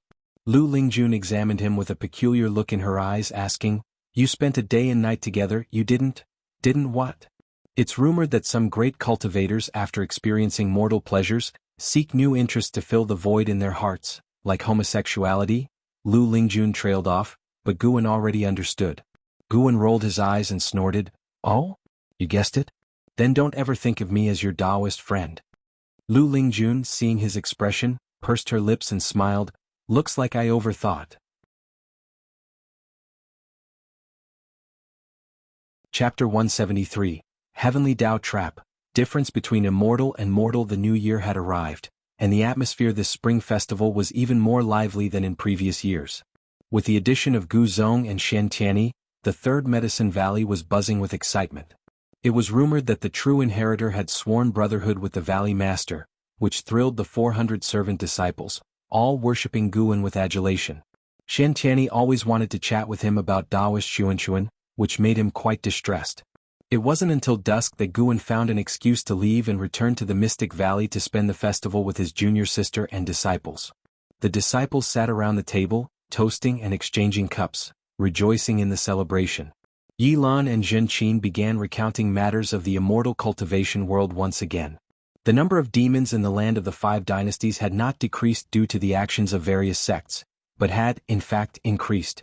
Moreover, demon cultivators and evil people were also on the rise. Many believed that the human race was doomed and thought it better to indulge before dying, or to seize treasures through murder and then sail south. In short, both the immortal cultivation world and the common folk were in chaos. As long as the demon calamity was unresolved, the world would remain in turmoil. Zhenqin had once complained why the mountain god did not take action, but Guan, pretending he wasn't the mountain god, remained silent. Didn't the mountain god say why should he protect the human race? If demons worship him, why can't he support them? The strength of a race ultimately depends on itself, not the favor of immortals, Yilan remarked nonchalantly. Having been in the law enforcement hall for so long, she had seen too many sins, giving her deep life experiences. The more evil she had witnessed, the more she cherished Guan, Zhenqin, and Xiaochuan. Many cultivators ended up lonely at the end of their paths. Having companions in life was a blessing. Guan listened quietly, occasionally chiming in. No matter how chaotic the world became, he had no intention of taking it upon himself to save it. However, he would still occasionally descend from the mountain to relieve suffering, aiding some fated beings without upsetting the grand scheme of things. After all, he was still unsure of the strength of the 7-star spirit realm. Even if he knew he couldn't protect the continent alone. Doing so would mean that all future calamities befalling the continent would fall on his shoulders, and any enemies targeting the continent would first come after him. The mere thought gave him a headache. Zhenqin mentioned Suhan again, saying that Suhan had followed the 9 Nether 13 evil to Tianwei. Recently, Suhan had just absorbed the spiritual power of a divinity transformation realm cultivator, causing a stir in the immortal cultivation world. The Supreme Sect had also dispatched great cultivators to kill Suhan but ended up being severely injured by the 9 Nether 13 evil. Guan thought that the person being merely injured might have been due to the 9 Nether 13 evil, considering the face of Sword Venerable Fudao. The world situation was changing and Guan only wanted to watch from the sidelines. His target was the Demon Emperor and the Demon Ancestor. Once the demon calamity erupted and the world plunged into chaos, he would seize the opportunity to eliminate the Demon Emperor and the Demon Ancestor, eradicating the greatest scourge of the calamity. The remaining demons would serve as grindstones for the world's cultivators. The conversation lasted deep into the night, and Yilan and Zhenqin decided to stay in the Mystic Valley and leave the next day. Yilan even came to his pavilion to confide in him. As they chatted, Yilan suddenly blew out the candle in the room. "Junior sister, what are you doing?" "Senior brother, I fear the calamity may strike at any time and do not wish to have regrets before I die." "You again?" "Senior brother, though I may not be your Taoist friend, let us cherish the feelings we have now. What say you? Junior sister, we should not be like this. Senior brother, I really like you, stop it. Senior brother, don't make me use force. Bang, bang, bang. Sounds of physical confrontation echoed inside the room. Come morning, Guan and Yilan came downstairs, Guan walking ahead with a smug expression. Yilan, rubbing her wrist, looked at him with a resentful gaze. They had fought last night. Yilan had tried to use force, but surprisingly could not overpower Guan. In the end, she was unsuccessful and inevitably felt disappointed. Yet, thinking of how Guan had restrained her, a smile tugged at her lips. So, senior brother likes this sort of thing? Yilan began to understand Guan a little more. She quietly rubbed her backside, counting how many times senior brother had struck her last night. After finishing her morning exercises, Yilan and Zhen Qin left. Guan then sneaked into the 8 scenic caves. As he approached the green vine tree, Jiang Qiong, with her eyes closed, said, "Last night was the spring festival, wasn't it? It was really lively." "Yes, I brought you some pastries made by the disciples." Guan responded, squatting down and taking out the pastries and wine. Jiang Qiong opened her eyes and looked at him. "Do you like your junior sister Yi?" she asked. Guan replied, "To say I don't like her at all would be a lie, but I feel I cannot accept her now. It would delay our cultivation." "Oh? And why do you think it would cause a delay?" Jiang Qiong asked, intrigued. "Once someone is in your heart, you can't help but think of them. If the relationship is confirmed, feelings turn into responsibility, and you'll consider that person in everything you do. This inevitably affects your cultivation. I'm not afraid of being affected myself, but I hope she can cultivate peacefully without my influence," Guan said earnestly. He spoke from the bottom of his heart. Yilan had poor aptitude and now needed to find a way to cultivate the primordial reincarnation skill to change her extreme lifespan. Guan could choose to accompany her for the last 100 years of her life, but he didn't want her to have only 100 years now. If love lasts forever, why not cherish every moment together? Guan raised his wine cup, offering it to Jiang Qiong. Jiang Qiong looked into his clear eyes, feeling as if she was seeing him for the first time. This boy still had a romantic heart. Jiang Qiong asked, "How do you know you'll definitely live longer than her? What if you die first, and her years of painstaking cultivation lead to a regretful second half of her life? What then?" Guan smiled proudly. "To be honest, I now possess 2 slices of the Medicine Valley, with an endless supply of medicinal herbs. Even if I don't cultivate much, living a few hundred years just by relying on elixirs isn't hard." A few hundred years? Jiang Qiong found it amusing. This boy's perspective was really narrow. But for some reason, the thought of Guan passing away in a few hundred years while she continued to pursue the elusive immortal path made her inexplicably uneasy. "Come on, drink.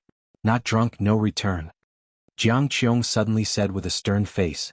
Guan immediately raised his cup. An hour later, when Jiang Qiong still wanted to drink more, Guan saw things were going awry and found an excuse to leave. But Jiang Qiong pulled him back. Jiang Qiong began forcefully making him drink. To hide his cultivation level, he had to pretend to be weak against alcohol. This was spiritual wine. If a Foundation Establishment realm cultivator drank too much, they would definitely get drunk. Eventually he had to pretend to be drunk, lying on the ground. Jiang Qiong sat on the ground, looking at Guan, letting out a breath of relief. This boy is clearly a Foundation Establishment realm cultivator. How can he drink so much?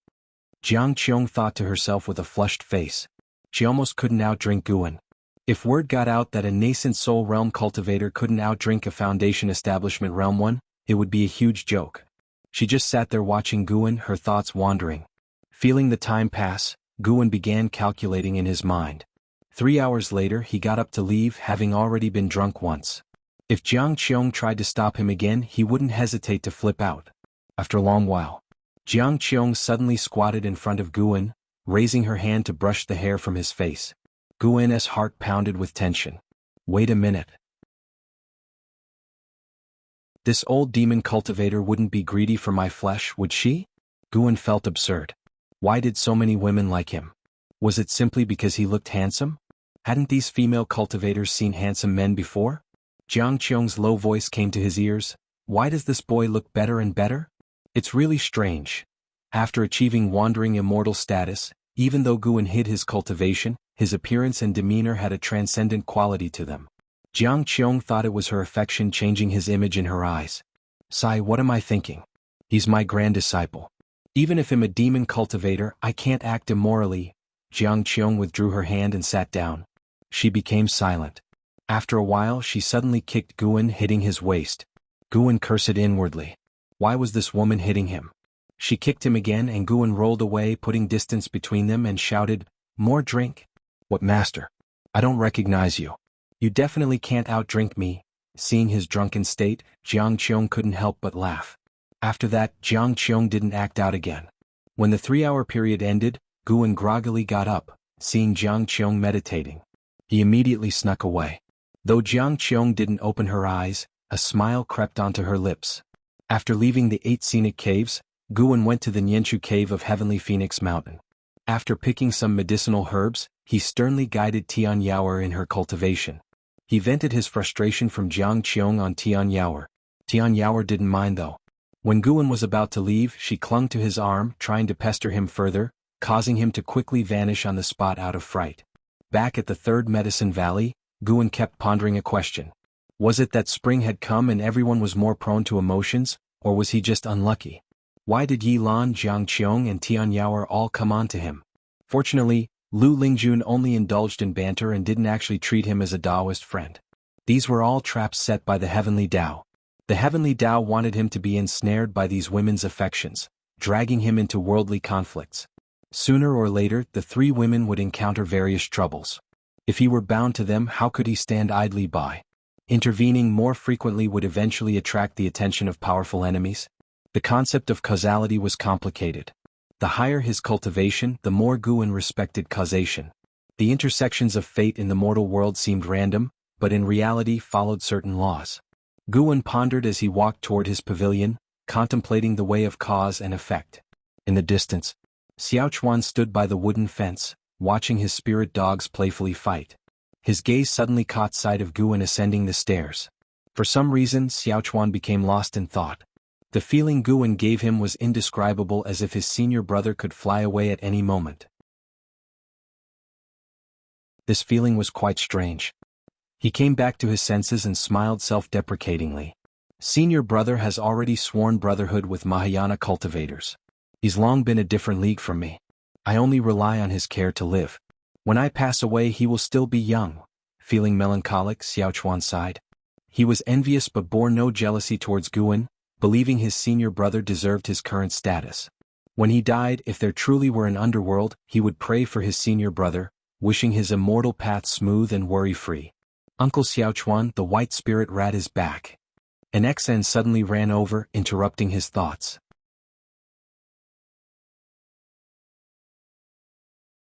Chapter 174, Catastrophe. Rarely seen in 10,000 years. Ever since they had the mystic pure tree, the white spirit rat had basically been napping under it, rarely going out, and when it did, it was gone for several days, making Xiao Chuan always worry about it.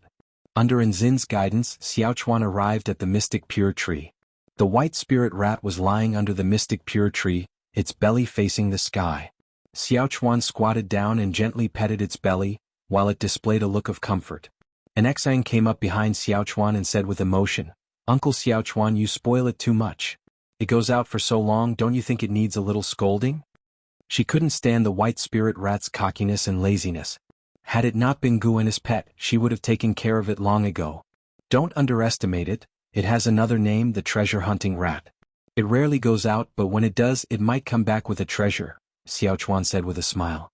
At these words, an XN squatted down as well, curiously examining the white spirit rat. The white spirit rat opened its eyes to see her, and its eyes widened. Suddenly, it spat a pearl at an XN who couldn't dodge in time. The pearl hit Nzin's face and immediately turned into liquid, seeping into her skin. Everything happened so quickly that an XN couldn't react. By the time she realized what had happened, she screamed, stood up hurriedly and frantically touched her face, while Xiao Chuan was also frightened, not knowing what to do. The white spirit rat gave a smug smile and ran behind the tree. Guan heard Nzin scream and rushed over immediately, followed by other disciples. "Don't move, let me see." Upon hearing Guan's voice, an XN calmed down instantly and let go of her hands. Everyone looked closely and saw that apart from a slight redness due to emotional agitation, there were no injuries on her face. Guan examined her and then asked Xiao Chuan to go fetch Lu Lingjun. Although an XN was fine, she had obtained an opportunity. But Guan couldn't say this out loud. He had to get Lu Lingjun to explain it. Before long Lu Lingjun arrived. After inspecting an XN she smiled and said, "You should thank that fat rat." Upon hearing this an XN was stunned, and the people around were puzzled. The white spirit rat suddenly peeked out from behind the tree, baring its teeth at Lu Lingjun, but its overly chubby figure rendered it completely non-threatening. "Senior, do you recognize the pearl it spat out?" an XN asked nervously. Just as Lu Lingjun was about to answer, a figure flew in from the distance and she turned to look. The newcomer was an imposing male cultivator who swiftly landed behind the group. Frowning he asked, "Whose white spirit rat is that?" An XN couldn't help but tighten her grip on her sleeve. Guan stepped forward and said, "It is mine." "I'm sorry, Taoist friend, that pearl has already been absorbed by my disciple. I am willing to compensate with medicinal herbs." An XN looked at him with gratitude, while Lu Lingjun had a look of amusement.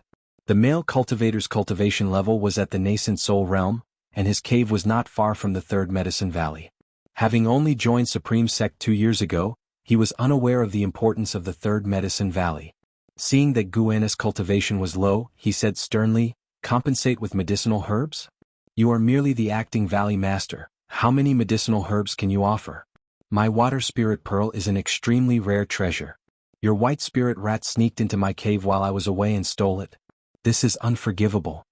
Lu Lingjun chimed in, "The water spirit pearl is indeed rare.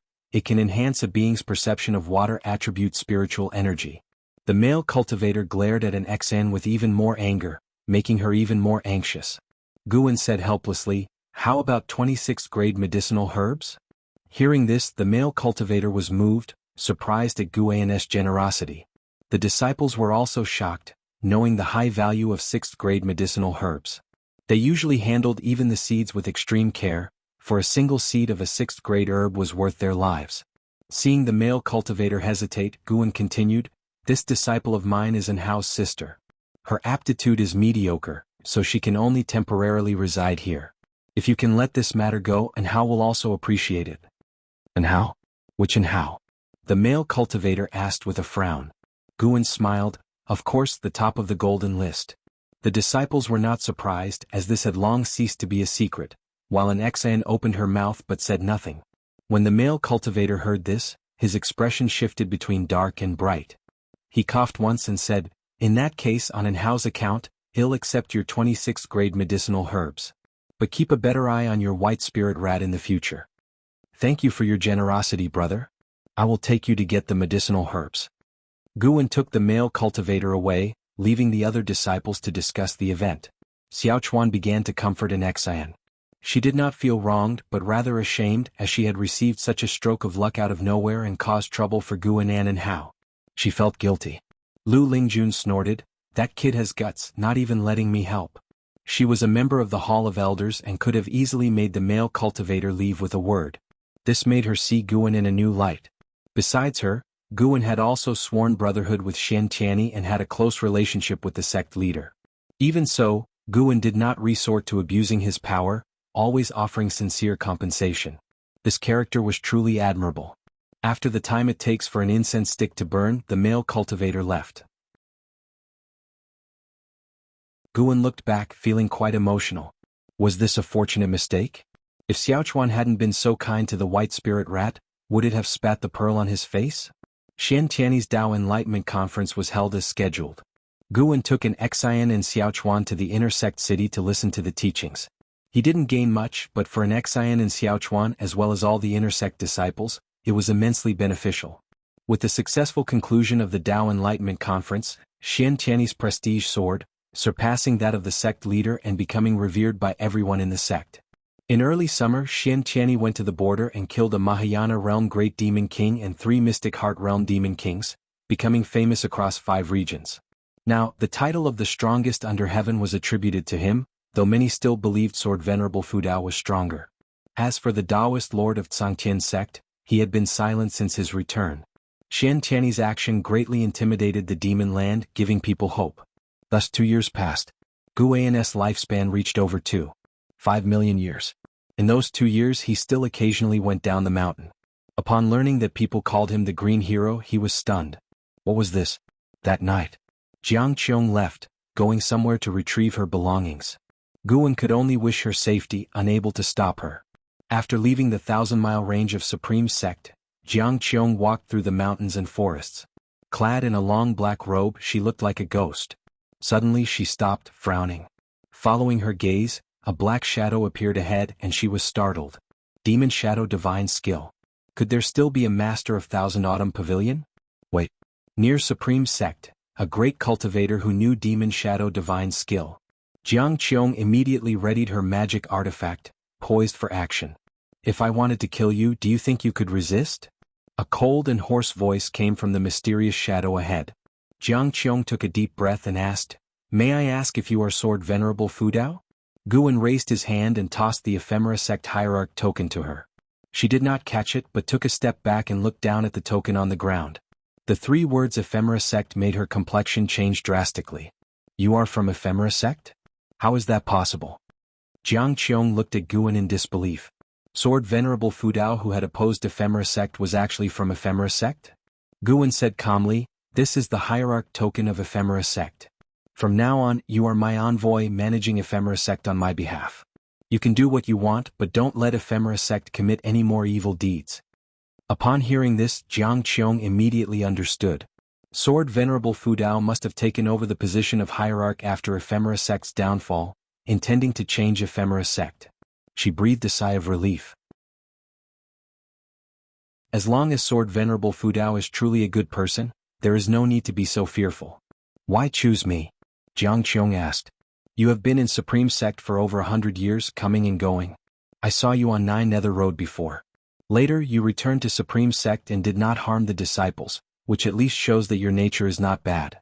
You seem to be in a swamp, perhaps because there are people you care about in Supreme Sect or because you are avoiding enemies," Guan said nonchalantly.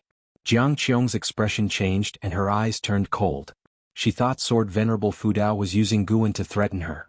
None of that matters. What matters is whether you are willing to take over Ephemera Sect. The Ghost Mother of Ephemera and the 9 Nether 13 Evil will see the token as seeing me. With this token you can make great impacts, Guan said coldly. Jiang Qiong took a deep breath and said, "To be honest, I have offended 7-star Spirit Realm. That is also one of the reasons." "What?" Jiang Qiong's face changed drastically, and she looked at Guan in shock. Moonlight shone through the gaps in the leaves, illuminating her, while Guan remained in the darkness. Jiang Qiong returned after 3 months. It was autumn and the night was slightly cool. Guan and Jiang Qiong came to the 8 scenic caves. "Disciple grandson, I have returned to say goodbye," Jiang Qiong said softly, looking up at the green vine tree. Guan feigned confusion and asked, "Where are you going?" Jiang Qiong smiled. "During this time I've thought a lot. Hiding all the time is not the solution, it might even drag you down. 7-star Spirit Realm is indeed powerful, but they are not necessarily the rulers of the world. I want to build my own force and keep climbing." Guan appeared hesitant, various emotions flickering across his face. Noticing his expression, Jiang Qiong felt even happier. She laughed. "The great demon calamity is imminent. The more chaotic it gets, the greater the opportunities. Maybe in 100 years I can come to Supreme Sect openly. By then I'll have you receive me all right?" Guan asked, "Do you really have to fight? In the world of immortal cultivation, if you don't fight you'll be trampled on sooner or later. Even if you are safe in Supreme Sect for now, what about later? What if someone wants to kick you out and take over your achievements in Medicine Valley, what will you do?" Faced with Jiang Qiong's questioning, Guan remained silent. Afraid that he would be timid in the future, Jiang Qiong smiled and said, "If you don't fight, then I'll fight. Don't worry, as long as I'm alive there will always be a place for you. Unless I die." Guan was moved and looked at her. Satisfied with his expression, Jiang Qiong said, "According to the information I've received, the great demon calamity is about to fully erupt. Be prepared for this once-in-million-years catastrophe."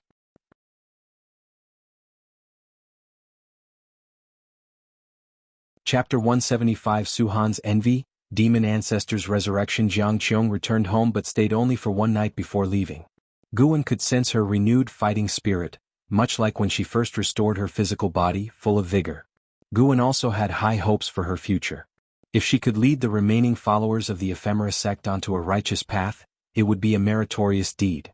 Although the Ghost Mother of Ephemera was using Su Han, they merely desired to return to their homeland. Meanwhile, Su-han needed someone to protect him. Both sides were using each other, and who would have the last laugh depended on their own abilities. Everyone had their own life journey. Even those closest to Guan Yilan, Zhen Qin, and Li Ya were living their own lives of immortal cultivation, only occasionally visiting Guan for a chat. After Jiang Qiong left, Guan's life continued as usual. Even though he had reached the 9th layer of the wandering immortal realm, he did not find planting flowers and herbs tedious, as he had higher goals to pursue.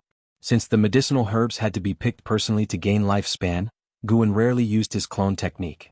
As for receiving guests and handling matters, he was too lazy to use his clones. Throughout the year, the instances requiring another persona to handle were few and far between. Such occasions added variety to his tranquil life, which he naturally enjoyed experiencing firsthand. Every day held fascination for Guan Tianwei Heavenly Palace Mountain. Heavenly Palace Mountain was nestled among vast mountains, with a massive palace sitting at the peak.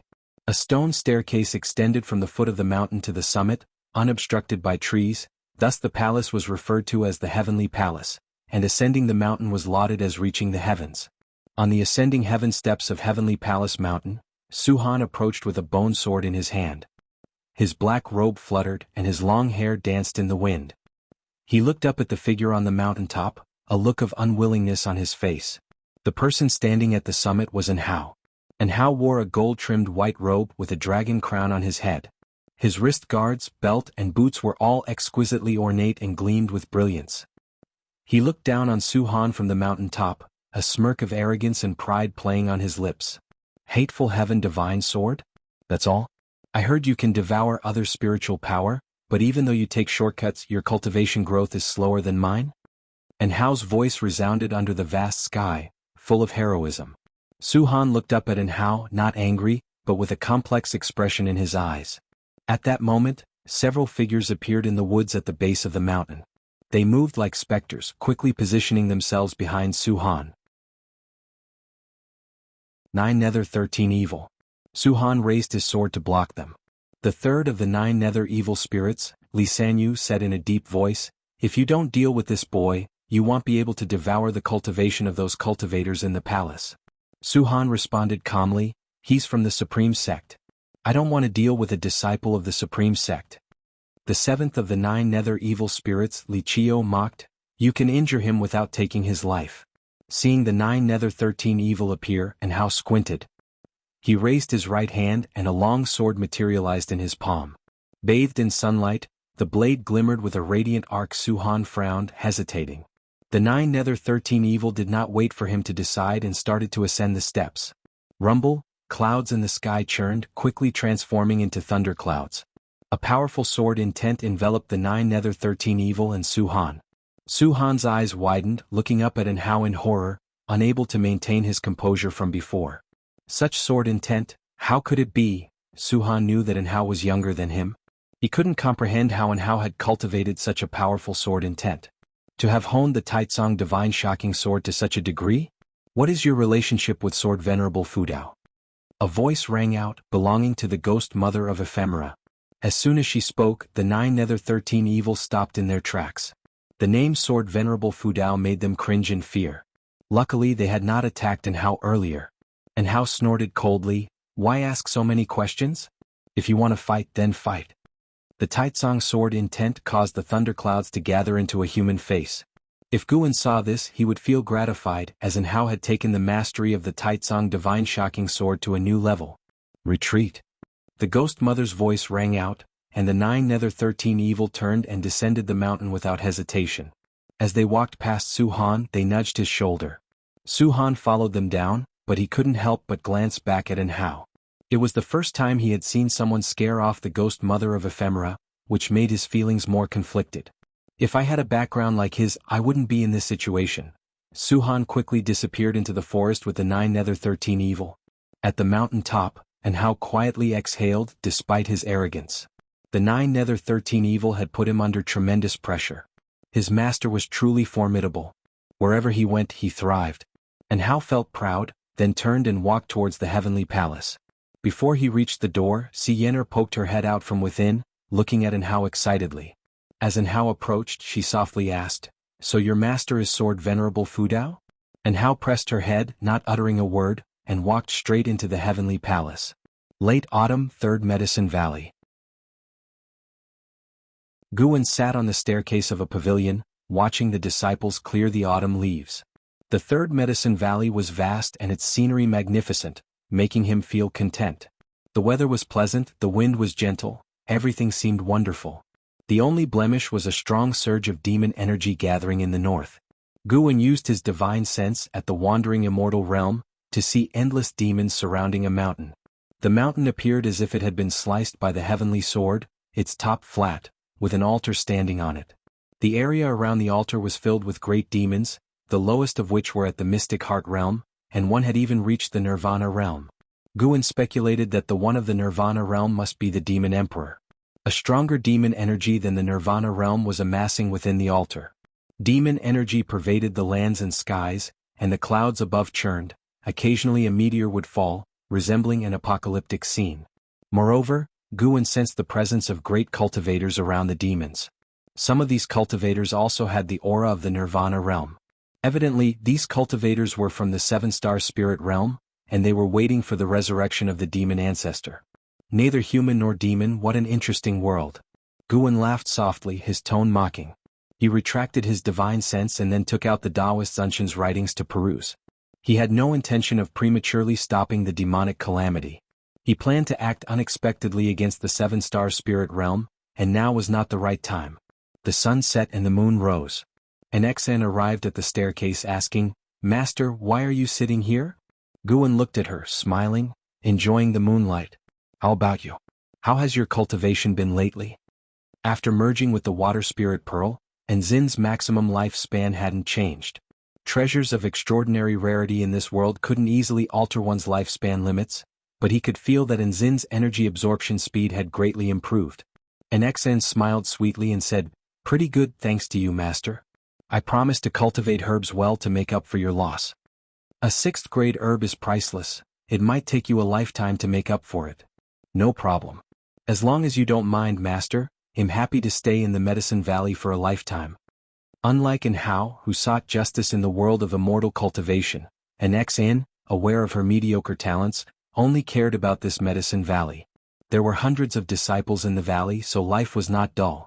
Occasionally she would visit the outer gate city. She had no worries and enjoyed these days greatly. Seeing Enzin's bright smile, Guwen couldn't help but smile too. "Then I will provide for her for a lifetime." Guwen treated his disciples well, not for any return. Could these disciples surpass him in power? He simply enjoyed creating good relationships. Having affection for others who reciprocated his kindness gave him satisfaction. The master and disciple chatted idly, and an Xan mentioned the white spirit rat, saying it was too fat and needed some exercise. Thus, Guwen entrusted the white spirit rat to her, permitting her to handle it as she wished, which made her very happy. One night passed. Early the next morning, many Supreme Sect disciples flew northward. Some even flew over the Third Medicine Valley, making an impressive spectacle and causing the valley's disciples to talk excitedly. After watching for a while, Guwen stepped onto the transmission array platform. An ancient hour later, Guwen arrived at Tianya Valley. He saw LV Xian had returned, meditating on a cliff facing the valley's entrance. Seeing him from afar, LV Xian nodded slightly as a greeting. Guwen nodded back and walked into the valley. 2 years had passed and the world's landscape had greatly changed. Now only 3 dynasties remained, the Taizong dynasty, the Tianwei dynasty, and the Great Jiang dynasty. Among them, the Taizong dynasty possessed the most extensive territory. The Great Jiang dynasty was at the bottom because they hadn't participated in the internal wars, being too busy fighting demons. After Guwen finished harvesting the medicinal herbs, he had 3 monkey demons plant the seeds. Luo Hun came to Guwen's side and said, "Your Majesty wants you to hasten to increase your cultivation level to the 9th layer of the Foundation Establishment realm, and reach the core formation soon." He raised his hand, took out an ornate box, and handed it to Guwen. "His Majesty said that with your current status in the Supreme Sect, someone will surely help you form your core. This is a golden core he prepared in advance since he can't find the time to return himself." Luo Hun's eyes showed curiosity. He was curious about Guwen's current status in the Supreme Sect. Unfortunately, Li Zuando's letter did not specify. Guwen put the box into his storage bag and asked Luo Hun to thank Li Xiandao on his behalf. Luo Han whispered, "The book?" Guan discreetly took out a book. "This is the latest Green Hero travelogue. Green Hero himself gave it to me and no third person has seen it yet." Luo Han accepted it with joy. At that moment, Ji Xiaoyu's brother, Ji Ruolai, appeared behind Luo Han, looking at Guan asking, "Have you met Shen Tianyi?" Luo Han moved aside to give him room. Guan asked, "Why do you ask?" "Green Hero travelogue is written by Shen Tianyi," Ji Ruolai said expressionlessly. Luo Han was embarrassed, quickly leaving. Guan nodded, "Indeed we have sworn brotherhood." Hearing this, Luo Han stopped, looking at him in disbelief. Ji Ruolai squinted his eyes, carefully examining Guan Lv, who was meditating on the cliff, opened his eyes. The name Shen Tianyi was well known to him. In the current world of immortal cultivation, who didn't know the Supreme Sect's true inheritor? Ji Ruolai stared at Guan and said, "It seems Shen Tianyi likes your investiture of the gods." "Investiture of the gods? What do you mean?" Luo Han suddenly stepped forward, looking at Ji Ruolai with a frown. "Are you saying Investiture of the Gods was written by Guan?" Ji Ruolai nodded. Luo Han looked at him in disbelief. This news was more shocking than Guan and Shen Tianyi's sworn brotherhood.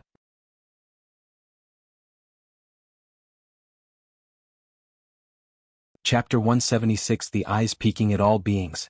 Guan, Pan and Luo Han looked at Guan, thinking in a daze. His expression made Guan very displeased. "What do you mean by this? Disappointed?" Guan was not afraid of Pan An's identity being exposed now. Not to mention his cultivation level, just his backing was enough to handle all the trouble he could encounter.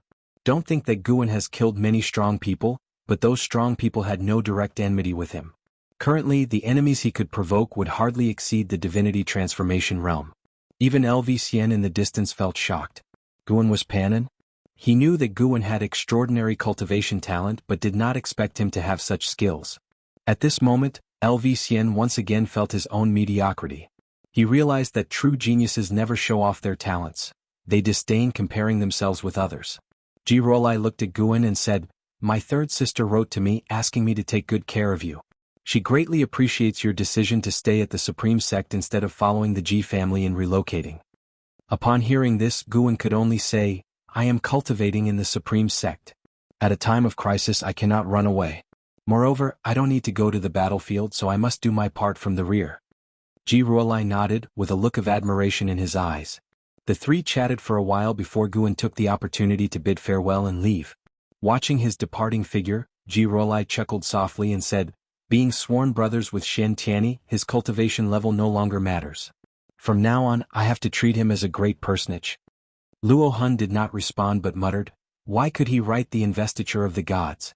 I can accept that he wrote the Green Hero Travelogue. Don't think that he now loves reading the Green Hero Travelogue in Taoist Xuanxuan, but in his heart, Investiture of the Gods was the masterpiece. The former satisfies his desires, while the latter is his life pursuit." Early winter. Just at dawn, a terrifying demon energy came from a distance, startling everyone at the Supreme Sect. In Mystic Valley, the servant disciples practicing exercises with Guan also noticed it, all turning to look in terror. They had never felt such dreadful demon energy, making them instinctively fearful. Guan also felt it and said, "Continue practicing, focus on our tasks, don't worry about what you can't control." Hearing this, the disciples could only suppress their inner fear and continue practicing. Chu Jingfeng and Lu Jiujiao were also practicing, both furrowing their brows tightly. They felt that this demon energy far exceeded that of the six-headed sea dragon, which had once brought despair to the human race. Now, an even more terrifying demon appeared, leaving them wondering how to survive the demon calamity. This demon energy did not dissipate after its appearance. It lasted for 7 whole days. On this day, Guan came to the outer gate city, where rumors about the demon ancestor had already spread. "Have you heard? The ancestor of 10,000 demons who founded the demon clan has resurrected.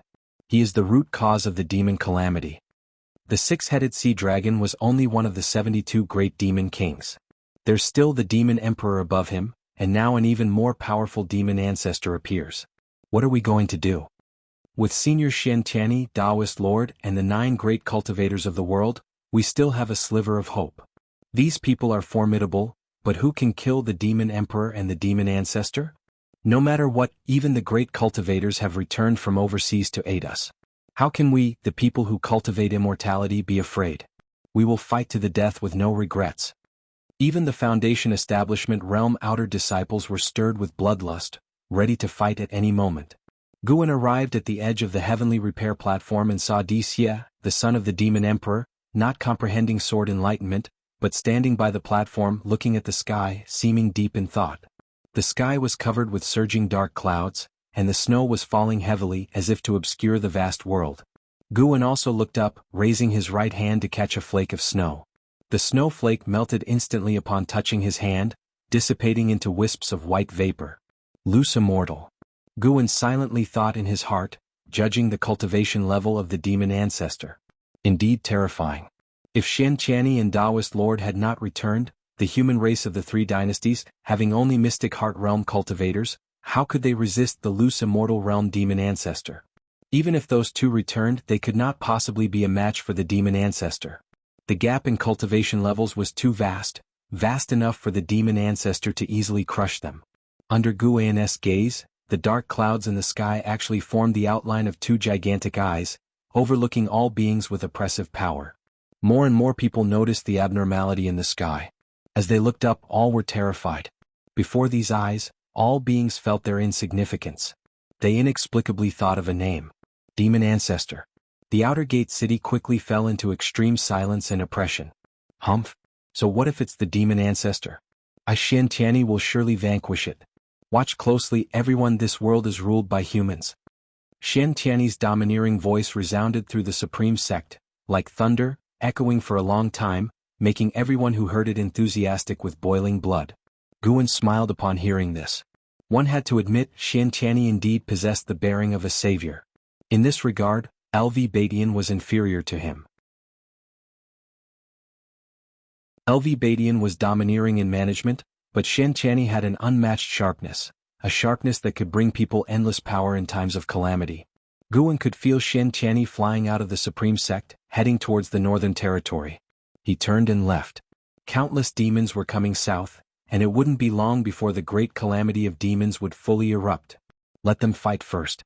Only after experiencing despair can one truly cherish peace. Heavenly Phoenix Mountain Yenshu Cave. At a stone table, Guan was drinking, while Tian Yaoer squatted on a stone stool barefoot, looking up at the sky nervously. At this moment, countless demons were passing by Heavenly Phoenix Mountain heading south, causing Yenshu Cave to tremble slightly.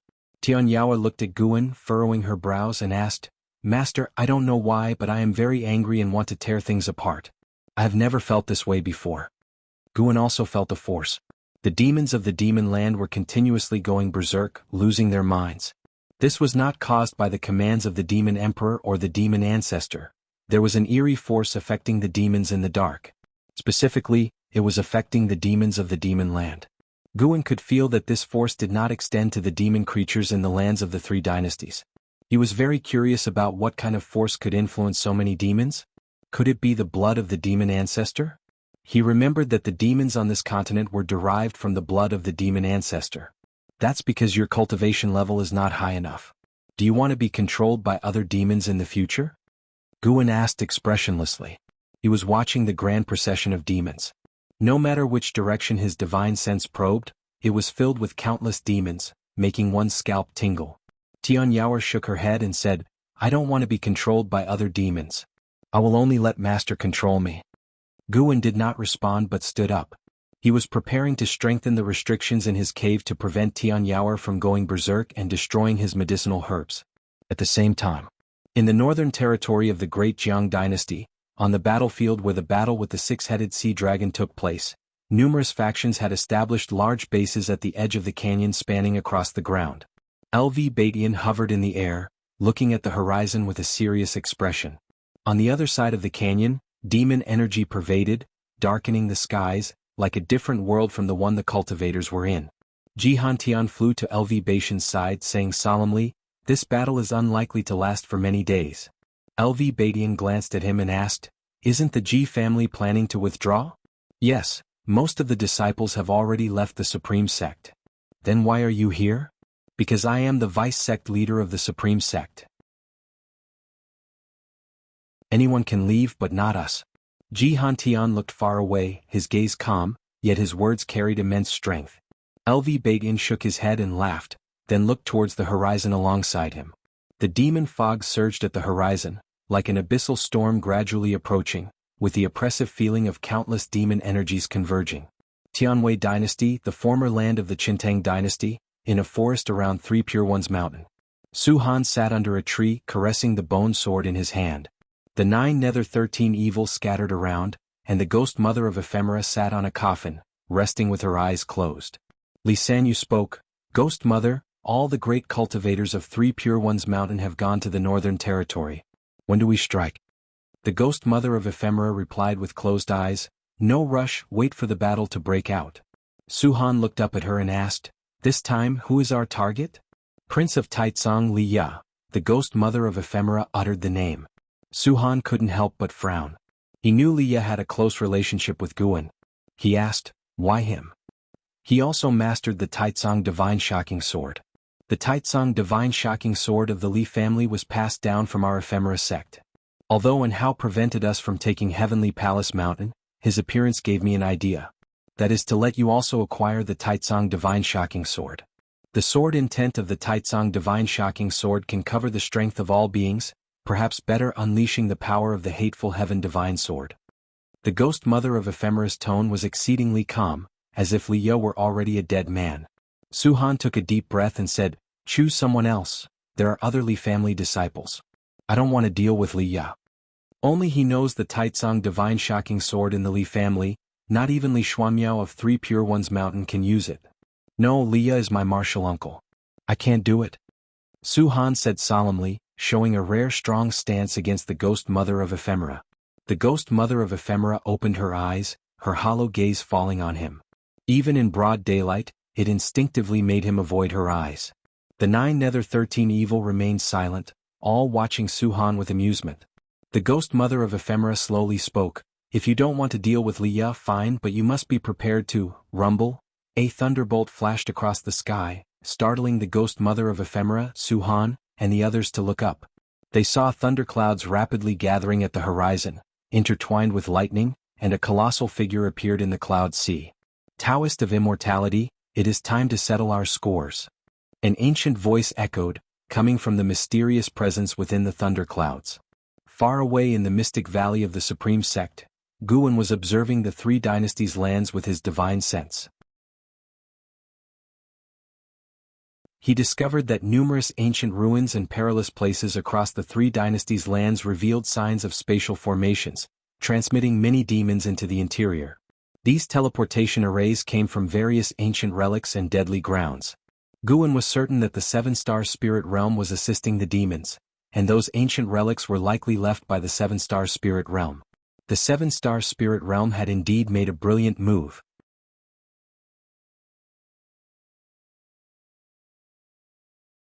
Chapter 177. The Demon Master appears. DC's fear the world was in chaos, and flames of war rose everywhere. Immense demonic energy rose from all over the realm, threatening to engulf the entire land. The winter snow was colder than in past years. Guan donned a rough raincoat, transforming into the green hero, wandering the mortal world. In the mountains within a small town shaped like a crescent moon, flickering flames and curling green smoke rose. Black crows circled the sky densely above, their cries interwoven with the sounds of screams, wails and roars, echoing relentlessly. Guan rushed out of the forest, leaping like an eagle from the cliff toward the town. Following his gaze, the town was filled with numerous demons and ghosts, wantonly slaughtering the common people.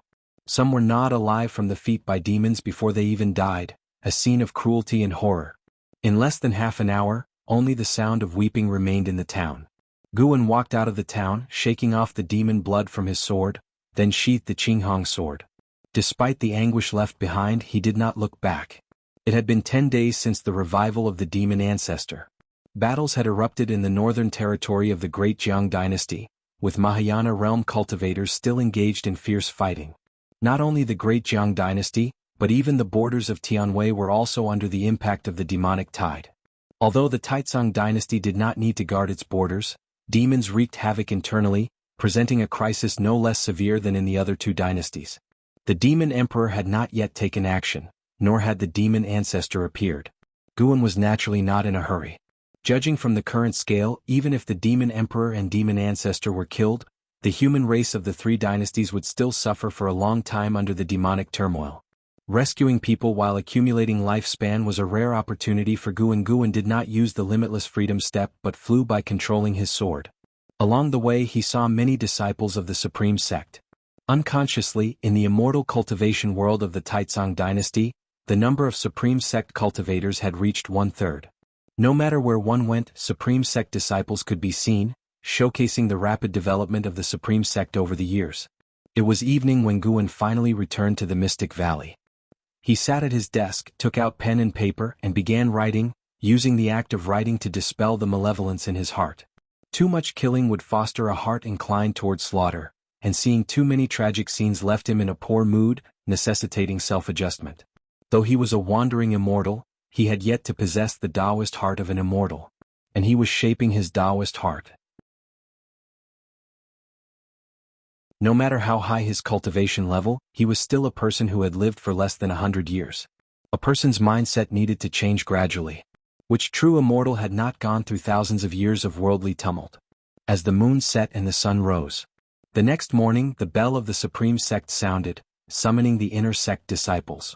Though Guan's status had already been elevated to the level of an inner sect disciple, he did not need to participate in the various affairs of the inner sect but only needed to focus on cultivating medicinal herbs. Guan went to the third medicine valley and began harvesting the mature herbs. Suddenly, he sensed a cataclysmic battle erupting in the distance. The immense pressure transmitted across millions of miles to the Supreme Sect. One of the combatants was Shen Tianyi. Shen Tianyi was fighting against three great demon kings, each at the Mahayana realm. Guan could sense that the demonic energy of two of the great demon kings was unstable, seemingly freshly broken through. Was it the work of the demon ancestor or some trickery from the seven-star spirit realm? The battle among four Mahayana realm powerhouses was immensely grand, and the pressure shaken the cosmos. The disciples in the valley were uneasy.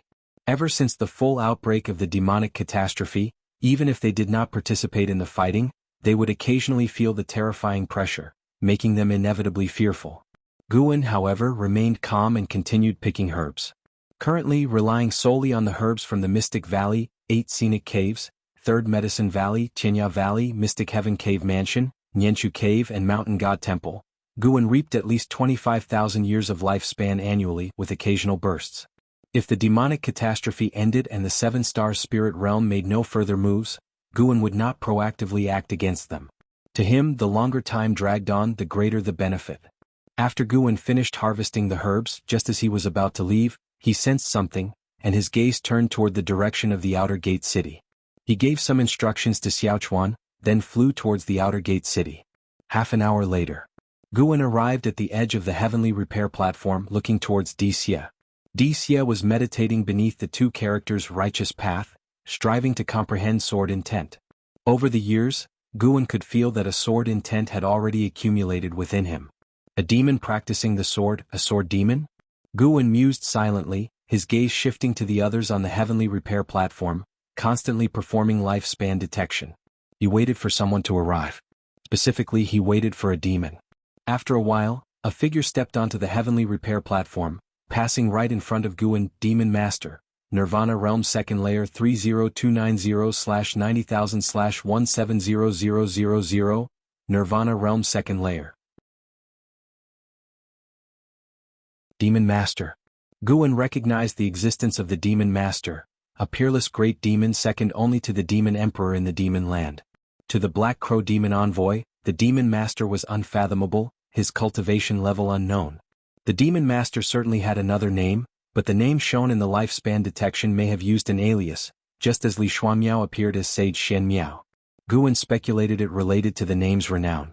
Most people only knew Sage Shen Miao's name but not Li Xuanmiao's, hence the lifespan detection showed the name Sage Shen Miao.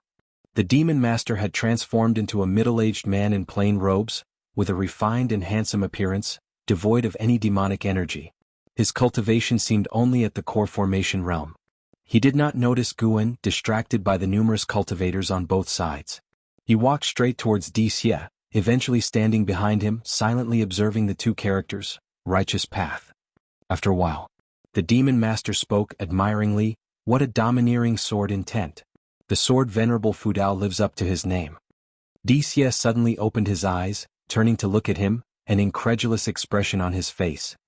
He quickly stood up, facing him, and asked in a low voice, "Why are you here?" The surrounding cultivators only glanced at them briefly, showing little concern.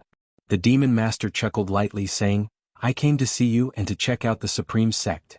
Dixie took a deep breath, trying to calm himself. He knew the demon master's strength. His father had said that even 72 great demon kings together could not match the demon master. In other words, the demon master's realm exceeded the Mahayana realm. Although the supreme sect had the enigmatic great cultivator sword Venerable Fudao, if a fight broke out, it would definitely level the supreme sect. Living in the supreme sect for so many years, Dixie had grown fond of it and did not wish for its early demise. The demon master surveyed the heavenly repair platform, smiling. The supreme sect is truly magnificent. No wonder it harbors the heavenly destiny. Heavenly destiny? What heavenly destiny? Dixie asked, frowning. He was cautious, fearing someone would discover the demon master's true identity. The demon master chuckled, saying, "In my calculations the celestial order has changed, yet I cannot discern the reason for the shift in heavenly destiny. But I found that the celestial order of the human race in the 3 dynasties has altered, with the supreme sect undergoing the most significant change." Dixie asked in a low voice, "What is your purpose in coming here?" The demon master grinned, his smile growing increasingly sinister and cold. They did not notice someone leaving the heavenly repair platform. Guan arrived in an alley, then instantly appeared in the Mystic Heaven Cave mansion in the North Sea mountain range. He stood under the heart-clearing tree, pulled the heaven-cutting axe from the ground, then flashed to a mountaintop miles away. He raised the heaven-cutting axe, aiming it at the heavenly repair platform of the supreme sect. This axe left in the Mystic Heaven Cave mansion was a waste, better to leave a legacy for the supreme sect. After aiming, he lightly tossed the heaven-cutting axe. Though it seemed casual, the moment the axe left his hand, it erupted with terrifying power. The space visibly distorted, creating a strong visual impact. The violent wind crushed all the surrounding forests, even dispersing the clouds in the sky. The wind stirred Guan's black hair. He smiled, his divine sense trailing the heaven-cutting axe.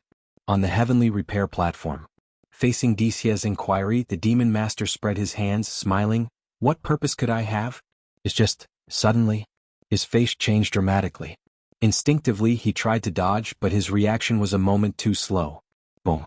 Accompanied by a thunderous sound, an axe fell from the sky, striking the demon master. Blood and flesh splattered, instantly drenching Dixie in blood. Dixie stood there, dumbfounded, his eyes widening in shock. The surrounding cultivators were also splattered with blood. The terrifying blast wave sent everyone except Dixie flying. The heavenly repair platform shook violently, startling everyone, who all turned their heads to look. Everyone was terrified at the sight, seeing a black axe embedded in the heavenly repair platform with a pool of mangled flesh beneath the blade. The axe blade was surrounded by wisps of strength energy, burning like flames. Blood bubbles formed at the base of the axe blade, with demon energy continuously emerging. Gradually, a skeleton appeared, its specific race indistinguishable, but it was definitely not human. Dixie still stood frozen, as if struck by lightning, unable to move. One by one, figures appeared out of nowhere, including the Supreme Elder Xian Quan. Xian Quan's face changed dramatically. In a solemn voice he said, "This is a demon, and one at a higher realm than the Mystic Heart realm." His words startled everyone. A great demon infiltrating the supreme sect? Oh my god, I just looked at him, wondering what he meant by heavenly destiny. Who knew he was a demon? What's the origin of this axe? Does anyone in the supreme sect use an axe? Carefully feel it. There's sword intent on the axe. Isn't that the sword intent of sword Venerable Fudao? Recognizing the sword intent on the heaven-cutting axe, everyone's panic turned into excitement and joy. The sword Venerable Fudao was always protecting them secretly. Sword Venerable Fudao. Dixie stared blankly at the heaven-cutting axe. The sight of the demon master's crushed body terrified him. The sword Venerable Fudao could see that the demon master was a demon, and naturally he could see Dixie's true form. Why had the sword Venerable Fudao spared him? Was it because he had not caused trouble? At that moment, Dixie's reverence for the sword Venerable Fudao reached its peak. He was certain that the sword Venerable Fudao was undoubtedly stronger than his father. Without showing himself, Being able to kill the demon master instantly was beyond his father's ability. Shen Quan stepped forward, grabbing the handle of the heaven-cutting axe, trying to lift it. His face changed dramatically. He began cultivating energy, causing the entire heavenly repair platform to tremble. Under everyone's watchful eyes, the heaven-cutting axe stood motionless, undisturbed. Everyone's eyes fixated on Shen Quan, the Supreme Elder's face extremely grave.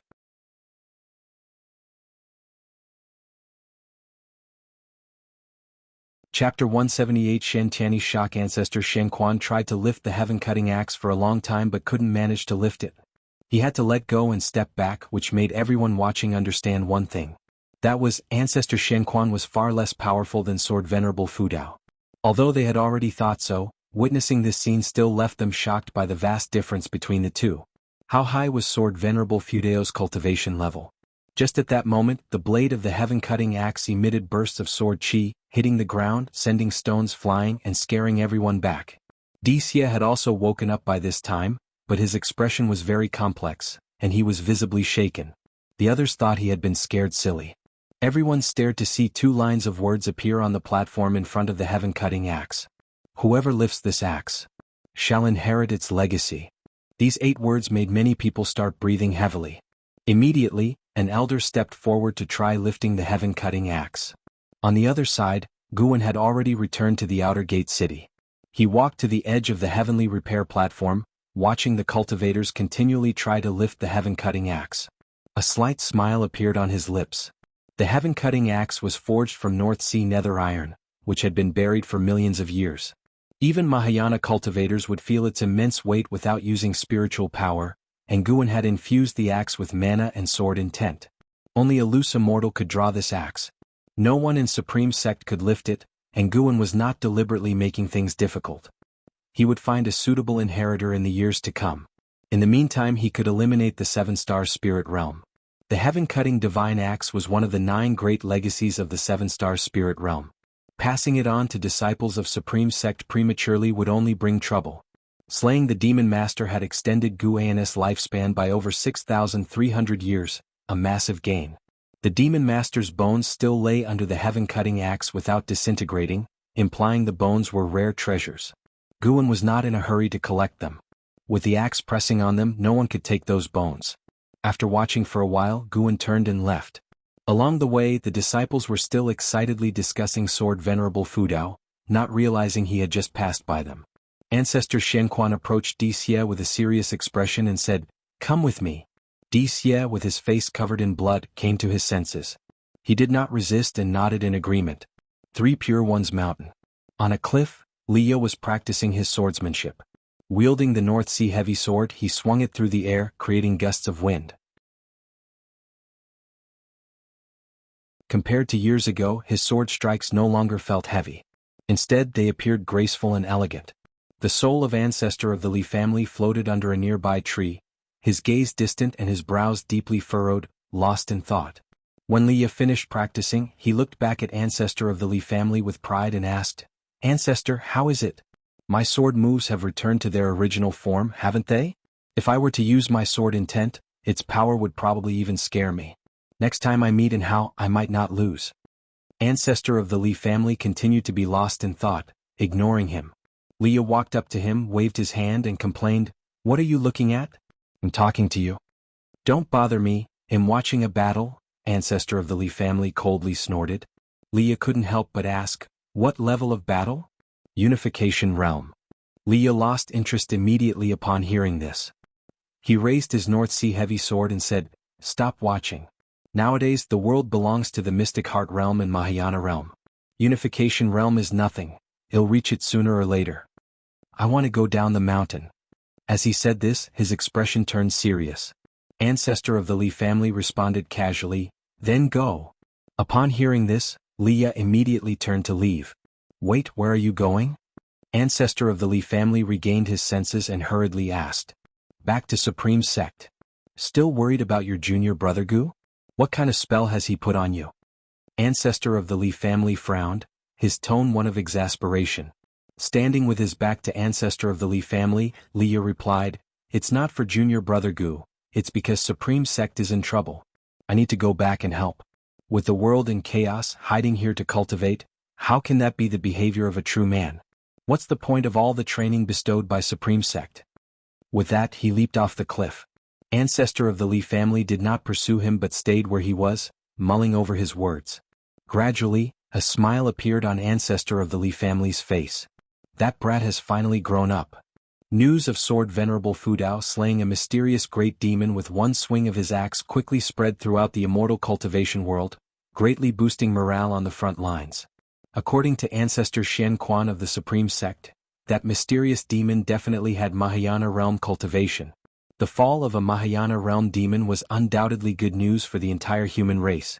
In a grand hall of the great Jiang dynasty. Ha ha ha ha. My Supreme Sect is indeed powerful. Sword Venerable Fudao can kill a Mahayana realm cultivator with a single axe swing. His cultivation level is probably catching up to mine. Shen Tianyi, sitting in the main seat, laughed heartily. Liang Canghai, sitting beside him, also stroked his beard and smiled. Although Shen Tianyi's words were arrogant, no one could deny that Sword Venerable Fudao's actions were beneficial to the human race. Cultivators from various sects praised him. Among those present, the lowest cultivation level was in the Mystic Heart realm. Even the sect leader of Supreme Sect, LV Badian, was not qualified to enter the hall because they were discussing strategies against the Mystic Heart realm and Mahayana realm demons. Since the outbreak of the demon calamity, there had been demon informers within the human race. Demons disguised as humans lurked around, and some people even sought to defect to the demons to save their own lives, complicating the calamity even further. A great cultivator in the Mystic Heart realm asked, "Why not bring Sword Venerable Fudao to the front lines?" This suggestion received a lot of support, as many believed that if Sword Venerable Fudao joined them, their pressure would certainly decrease. A woman in black spoke, "We don't know exactly who Sword Venerable Fudao is. He is merely protecting the Supreme Sect. We can't force him to act, nor can we pressure him with public opinion." She wore a veil and was a supreme elder named Fairy Sushin from the Supreme Sect. Her words garnered nods of agreement from the crowd. Someone brought up, "Sword Venerable Fudao possesses the Demon Shadow Divine skill, suggesting he may have come from the Thousand Autumn Pavilion. If so, he might have turned over a new leaf and thus cannot show his true face. In that case, we definitely shouldn't request his help." Liang Canghai then said, "When the Nine Nether Road opened before, Sword Venerable Fudao made a move. I suspect he will do so again in the future. But he has his considerations. Don't forget, we still don't know how strong the Demon Emperor, Demon Master, or that mysterious demon ancestor are. Sword Venerable Fudao might be concerned with these matters, thus waiting in the shadows." The reasoning seemed sound to everyone, so they began to discuss the Demon Emperor and the Demon Master. An old Taoist from Three Pure Ones Mountain suddenly said, "Could the demon that died under Sword Venerable Fudao's hand be the Demon Emperor or Demon Master?" Upon hearing this, everyone frowned. Liang Canghai said solemnly, "We must determine this matter.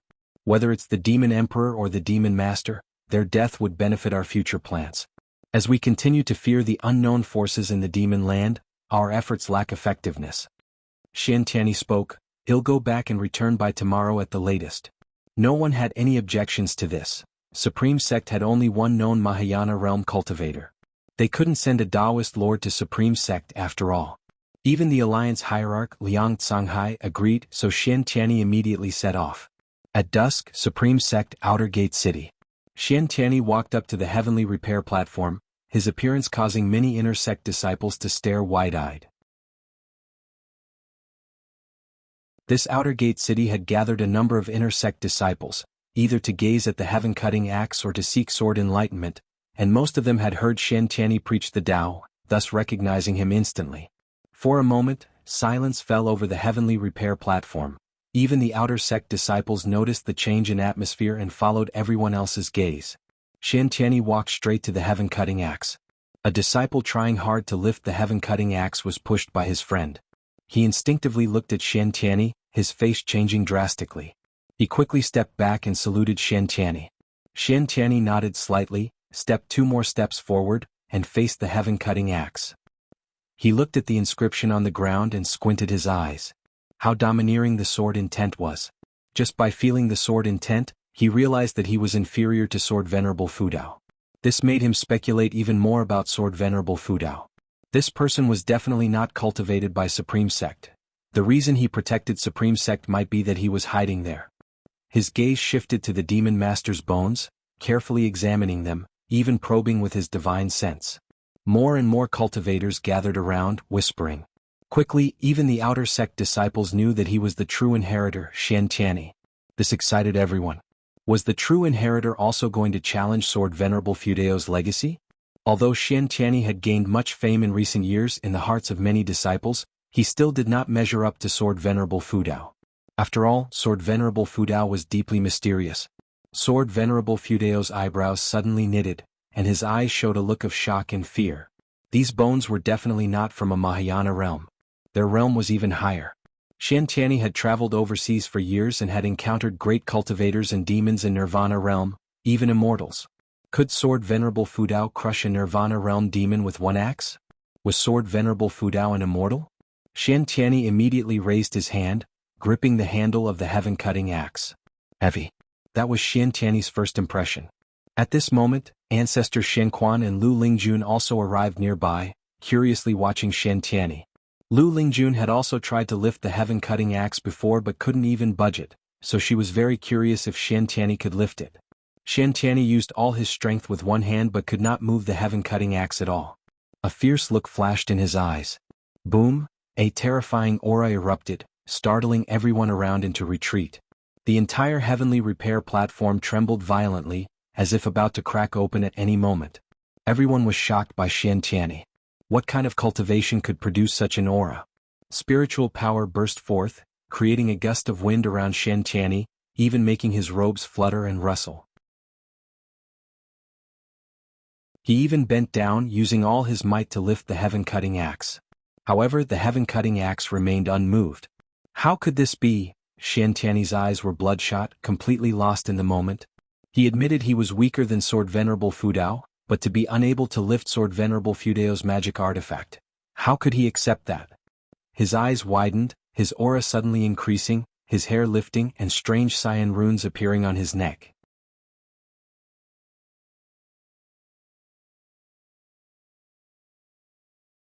Chapter 179. Promotion to Big Brother, Immortal Legend. The Third Medicine Valley.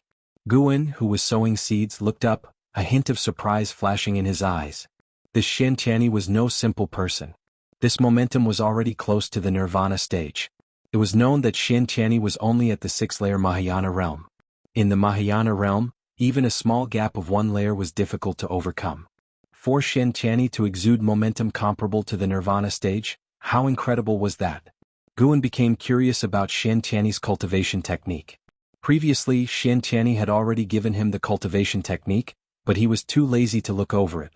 On the other side, at the heavenly repair platform, even after using the secret technique, Xian Tianyi still couldn't shake the heaven-cutting axe. Veins bulged on his forehead. All the onlookers were shocked, including ancestor Shen Quan and Lu Lingjun. To think that Xian Tianyi's momentum was so formidable, yet he couldn't budge the heaven-cutting axe. What kind of cultivation level did Sword Venerable Fudao possess? The more they thought about it, the more stunned they felt. Lu Lingjun's reverence for the Supreme Sect deepened. After reaching the Mystic Heart realm, she felt she could act recklessly within the Supreme Sect. Today's event showed her how far she still had to go. She shouldn't act carelessly in the future to avoid offending Sword Venerable Fudao. Several seconds later, Xian Tianyi's momentum dissipated. He slowly straightened his body and let go of his right hand. The world was silent. No one dared disturb him. Everyone could feel his pride and anger. They didn't want to provoke him. Previously, Xian Tianyi had touted himself as the #1 cultivator of the Supreme Sect, even the world. Today he couldn't even lift Sword Venerable Fudeo's axe, bringing great shame upon himself.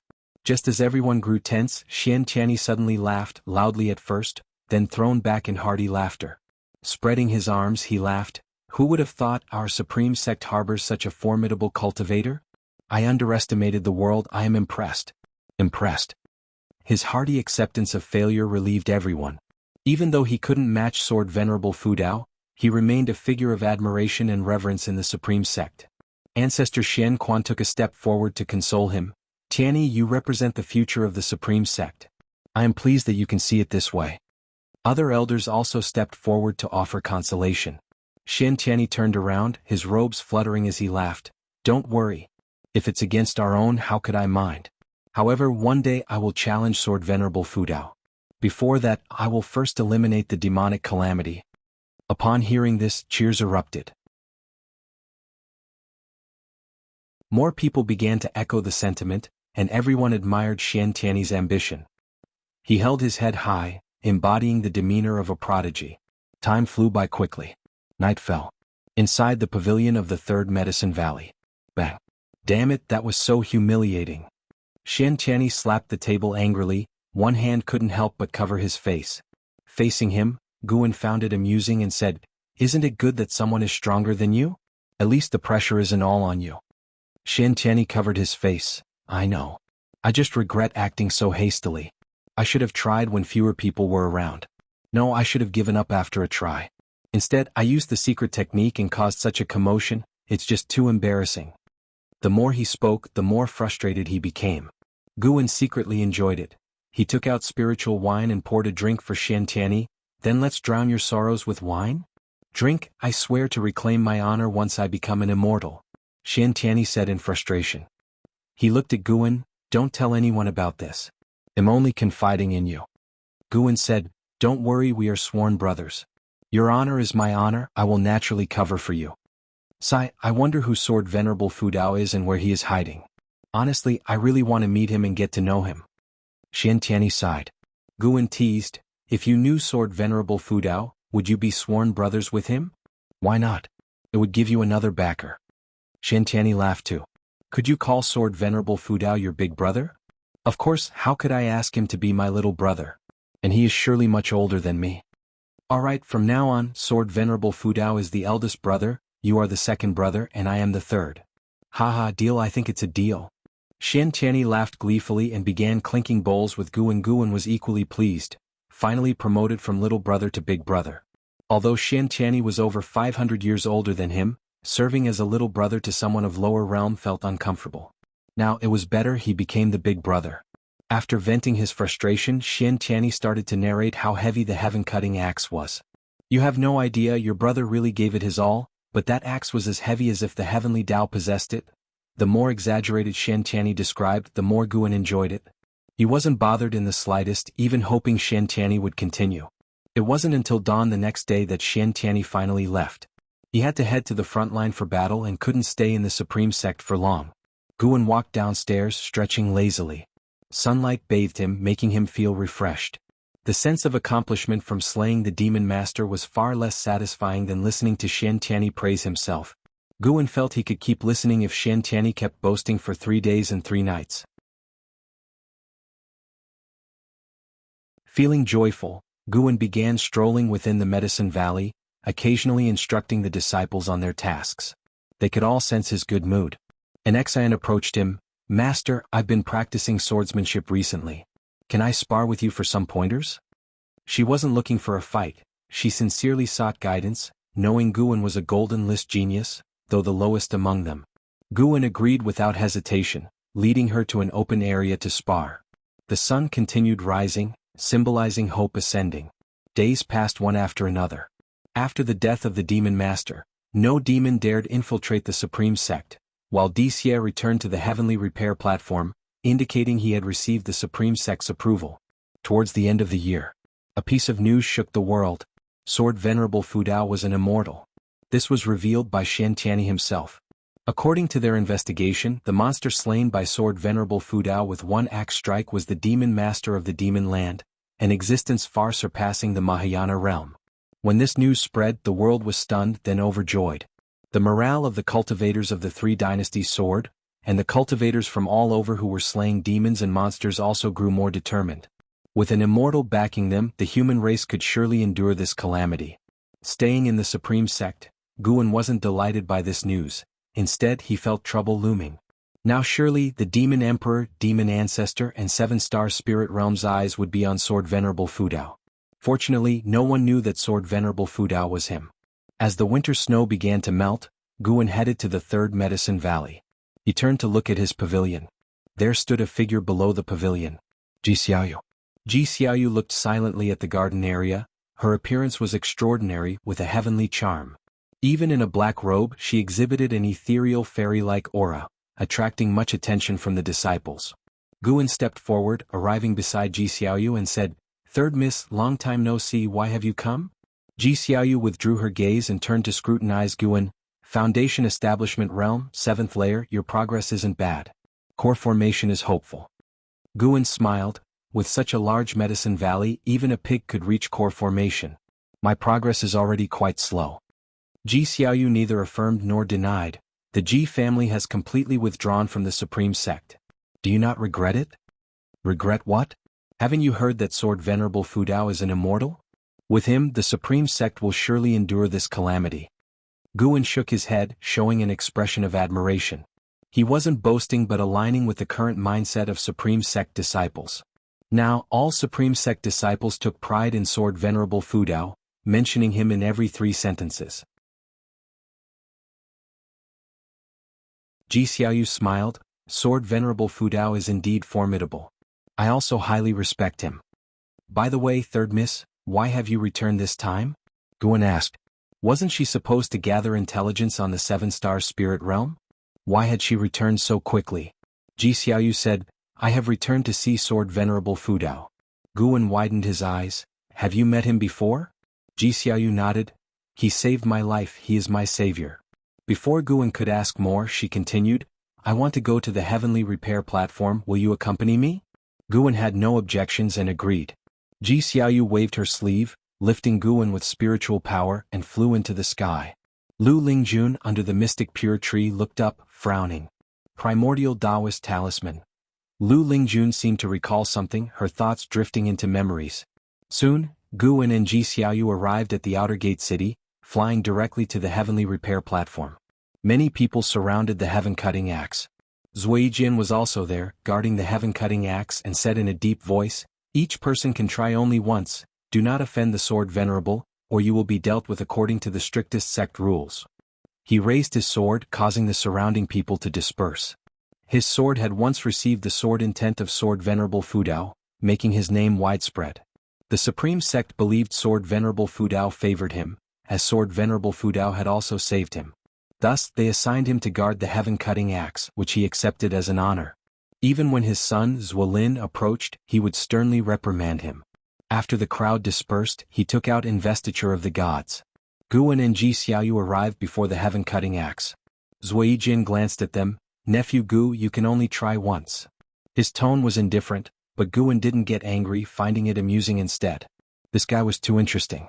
Ji Xiaoyu didn't immediately touch the heaven-cutting axe. She said, "The heaven-cutting axe was forged by ancestor Shen Tian. The purpose of forging this axe was to better execute a set of axe techniques called the heaven-cutting divine axe. When perfected, the heaven-cutting divine axe could split the sky and was one of the 9 inheritances of the Holy Land. Perhaps lifting the heaven-cutting axe could lead to the inheritance of the heaven-cutting divine axe." Upon hearing this, Zuolin couldn't help but look at her. Zuolin naturally recognized her. He had attended the Ji family's grand banquet. However, since the Ji family withdrew from the Supreme Sect, he looked down on them and did not greet her earlier. Guan didn't expect Ji Xiaoyu to guess his plan. She had guessed it, yet why say it aloud? Did she not fear the presence of spies from the 7-star spirit realm? Ji Xiaoyu raised her hand and grasped the handle of the heaven-cutting axe. At that moment, Guan suddenly sensed a mysterious power within her. Primordial Taoist Talisman. This woman. She planned to cheat.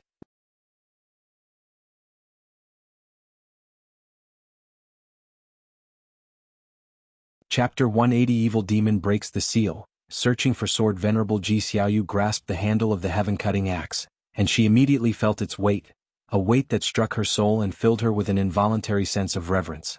The reason was Guan's mana at work.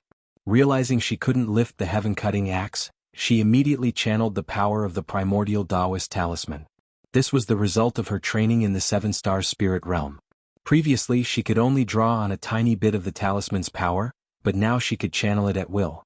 As the power of the primordial Taoist talisman flooded her bones and muscles, her aura suddenly changed. Zuijin looked at her in surprise, and the surrounding great cultivators too were startled, their gazes focusing on her. Guan silently took a step back, avoiding being noticed by the others. Even if Ji Xiaoyu channeled the power of the primordial Taoist talisman, she still couldn't lift the heaven-cutting axe.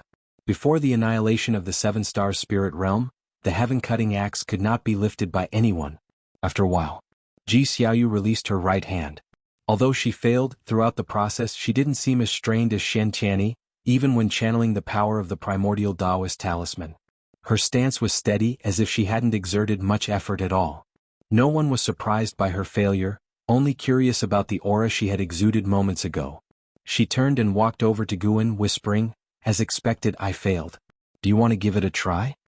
Guan shook his head and said, "If you can't do it, there's no need for me to embarrass myself with my cultivation level. Perhaps this inheritance tests not cultivation but a certain trait," Ji Xiaoyu speculated. Guan inwardly felt helpless. She had guessed correctly again. To avoid suspicion, Guan stepped forward to try anyway. He even gripped with both hands and lifted a few times, his face turning red. Zuijin laughed and said, "Nephew Gu, don't be discouraged. As long as the heaven-cutting axe is here, you'll have another chance. Just keep cultivating diligently." Guan quickly raised his hand in salute to him before leaving. Zuijin then picked up the investiture of the gods again and continued to savor it. After leaving the heavenly repair platform, Ji Xiaoyu and Guan parted ways. Guan didn't return to the valley but wandered around the city to relax. The world was still in chaos, yet the outer gate city seemed unaffected, remaining bustling due to the protection of Sword Venerable Fudao. An ancient hour later, Guan finally left the outer gate city, once again disguising himself as the green hero and acting chivalrously. Winter passed, spring passed, and another summer arrived. The death of the Demon Master didn't change the world's grand trend. The demonic calamity continued, with great demon kings ceaselessly emerging. Yet the Demon Emperor and the Demon Ancestor remained unseen. Guan's days became very busy. Besides picking flowers and herbs, he also had to descend the mountain to slay demons. Although busy, his lifespan increased rapidly. On this day, Guan had just cleared demons from a town and came to a small river in the mountains, preparing to wash the demon blood off his blade. At that moment he suddenly sensed something and looked into the distance. At the edge of the North Sea Mountains, a group of cultivators were in fierce battle. Su Han, holding a bone sword, was fighting Wu Ju. The two exchanged blows in the sky above the forest, while in the distance, other 9 Nether 13 evil were battling the great cultivators of the Zhou family. Su Han swung his sword rapidly, his murderous aura soared to the sky, and his brows knitted tightly. The opponent was just at the first layer of the nascent soul realm.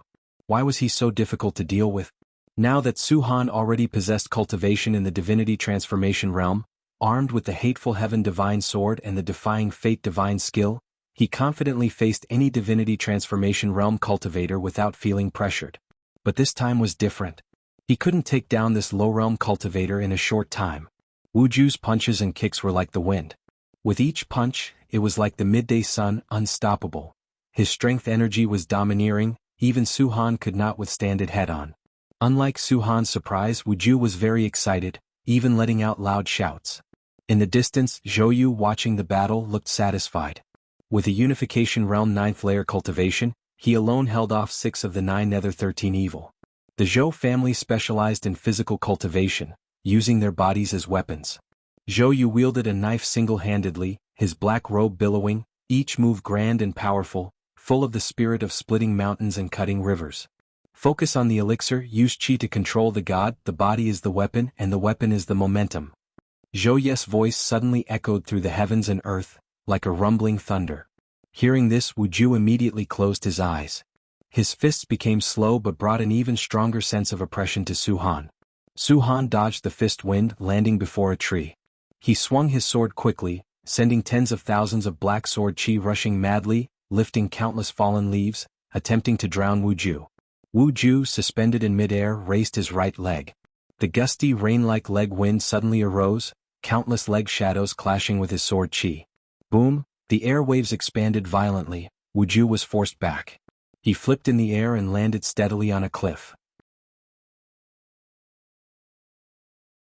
Su Han raised his sword to defend without retreating, but his eyes widened involuntarily, and he couldn't help but ask, "Residual wind leg, who taught you?" Wu Ju opened his eyes, looked at him and said, "Not residual wind leg, this is Gale Shadowless leg taught by my brother." "Who is your brother?" Thinking that Su Han was from the Supreme Sect, Wu Ju said, "My brother, Guan, do you know him?" Su-han's face changed slightly upon hearing this, and he involuntarily lowered his sword. Seeing this, Wu Ju realized that the other might have a connection with Guan, and he said in a deep voice, "No matter what your relationship with Guan is, never target him again. Otherwise I won't spare you." Hearing Wu Ju's words, Su-han didn't get angry. The days in Mystic Valley and the Third Medicine Valley were the times he cherished the most, even though Guan had once advised him to give up his cultivation. He didn't resent him, knowing the master meant well. But he couldn't let go of his hatred and didn't trust the Supreme Sect. "Ghost Mother, let's go find other Golden List geniuses." Su-han shouted loudly, taking a deep look at Wu Ju, thinking this person possessed talent not inferior to An Hao. Such a genius being friends with Guan truly made Guan fortunate. "Let's go." The voice of the Ghost Mother of Ephemera sounded, and Zhou Yu suddenly descended, disrupting their plans, making further fighting pointless. Hearing this, the 9 Nether 13 Evil immediately retreated. Zhou Yu raised his hand, signaling the other Zhou family cultivators not to pursue. Wu Ju watched Su-han's departing figure and couldn't help but shout, "What's your relationship with Guan?" Su-han did not answer and did not look back. Elsewhere, Guan retrieved his divine sense. He could sense that the Ghost Mother of Ephemera was about to act against Su-han. Over the past 2 years, Su-han's cultivation level rose swiftly, but his aura grew increasingly unstable, potentially deviating at any moment. Now, Su-han no longer only attacked those hunting him but also hunted innocent Golden List geniuses, completely stepping into the demon path. Guan didn't dwell on it. After washing his sword, he continued his journey. The world was chaotic, some saving, some killing. He only wanted to extend his lifespan without violating his principles. In a dimly lit underground palace, firelight flickered, casting shadows on the stone walls. Huge stone pillars stood on either side of the great hall. A red-scaled little snake quickly slithered, arriving at the steps before it stopped. It raised its body, looking at the burly figure reclining atop the stone chair at the top of the steps. "Your Majesty, King Mingjiang has already breached the Tianwei dynasty. It won't be long before the great Jiang dynasty falls too." The red-scaled little snake spoke human words, its voice soft and charming like a woman's. The burly figure reclining on the stone chair was the Demon Emperor, dressed in a loose purple robe, draped in some demon beast's fur, with a necklace of skulls around his neck. His face resembled a human's with red fur on his cheeks, eyes like an eagle's, thick black hair and 2 sharp horns. He reclined on the chair like a small mountain, his form exuding a sense of terrifying power. The Demon Emperor gazed down at the red-scaled little snake and slowly asked, "Has the demon ancestor emerged from seclusion?" The red-scaled little snake replied, "Not yet. His demands have been increasing lately, even devouring the demons waiting on him." The Demon Emperor squinted his eyes, deep in thought. The red-scaled little snake continued, "Your Majesty, I think we don't need the demon ancestor's power to flatten the 3 human dynasties. If you can kill Sword Venerable Fudao, Shen Tianyi, Taoist Lord, and Taoist of Immortality are no threats at all. The demon ancestor is too strange. I have a feeling." "What feeling?" "A feeling that the demon ancestor is also a calamity to us." With that, it flicked its tongue, closely watching the Demon Emperor. The Demon Emperor remained expressionless and said, "Whether it is a calamity, we'll know when the demon ancestor emerges." The red-scaled little snake thought of something and hurriedly asked, "Are you planning to let him fight the humans first?" The Demon Emperor did not answer but instead asked, "Have you found out who is helping those demon kings break through?" "No, those demon kings won't talk. Your Majesty, you know these guys each have their own agendas, but I discovered something else." "What is it?" "The evil demon that has been sealed for 50,000 years is about to break free." Upon hearing this, the Demon Emperor immediately sat up, leaning forward, squinting his eyes and asked, "Is that true?" The red-scaled little snake replied, "More and more demonic chi is surging from the ground. It's highly likely true. But we can't trace the evil demon's exact location." The Demon Emperor seemed to think of something and sneered, saying, "The demon ancestor revives, the evil demon breaks free, and many coincidences converge. This is no coincidence. It's a pity the demon master died too early, otherwise we could have tested him further.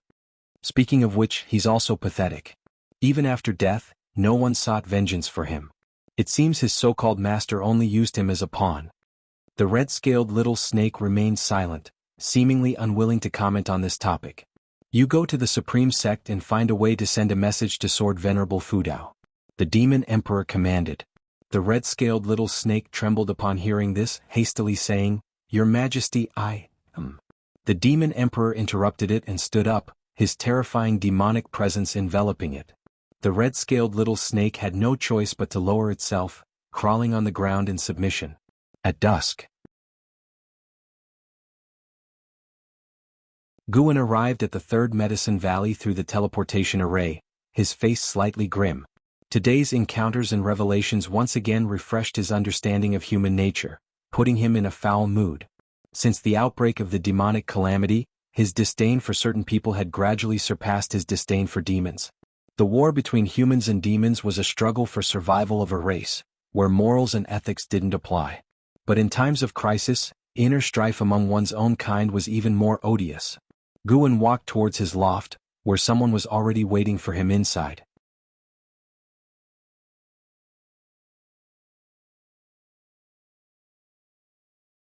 Chapter 181 The Foundation of the Seven-Star Spirit Realm. Black disgust demon King Guan pushed the door open and saw Xinjun sitting in his chair reading a book.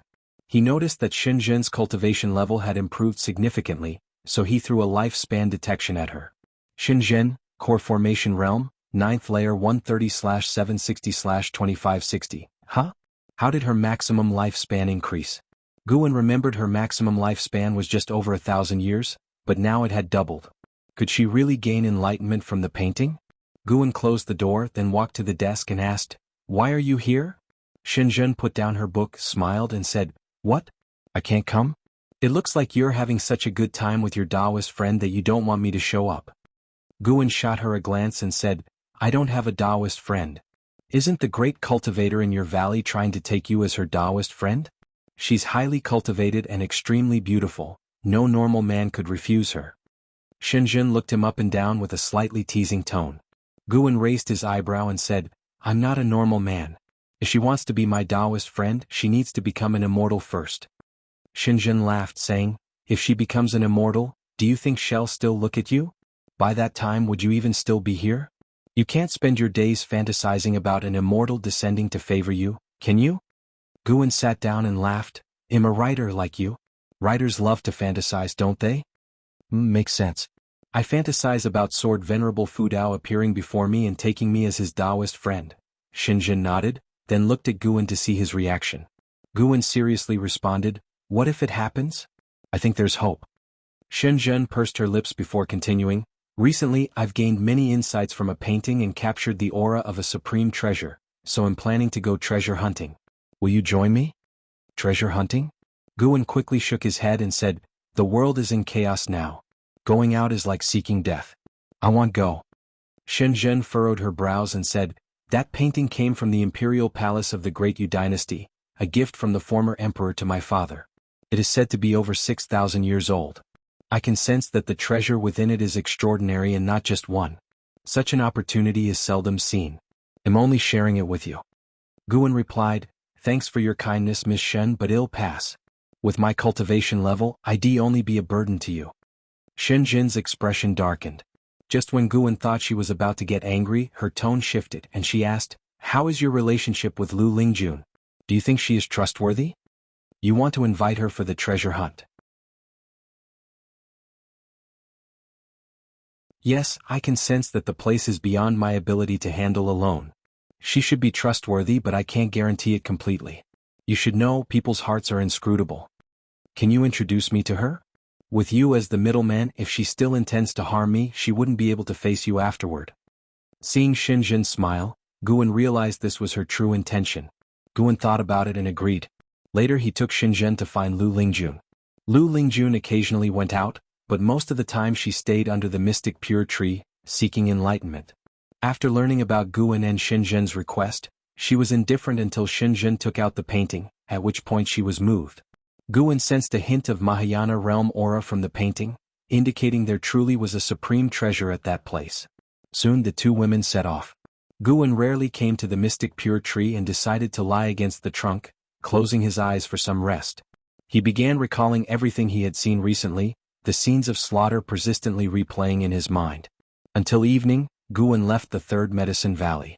The moonlight was cool and a ghostly wind blew through the mountains and forests. Ji Xiaoyu sat meditating under the tree, resting with her eyes closed. She heard footsteps nearby and couldn't help but open her eyes to see. It was none other than Guan, transformed into Sword Venerable Fudao. Ji Xiaoyu stood up and greeted him with a raised hand. "Senior, I have obtained some information about the seven-star spirit realm." "Go ahead," Guan said coldly. Ji Xiaoyu began to recount the information, and Guan listened attentively. She had learned that the seven-star spirit realm intended to seal off the seas around the continent and were establishing a dynasty in the northern part of the continent. That dynasty consisted solely of descendants of the seven-star spirit realm cultivators and had been around for 400 years. Within the seven-star spirit realm, their claim was that the Holy Land must not interfere with the evolution of the continent, but they needed to leave human lineage behind, hence the establishment of a new human dynasty in the north. This was how it had always been. The current lands of the three dynasties were also formed by descendants of seven-star spirit realm cultivators from long ago. The seven-star spirit realm was divided into 7 grotto heaven sects, the strongest being 1-star cave. The Ji family could only interact with 7 stars cave.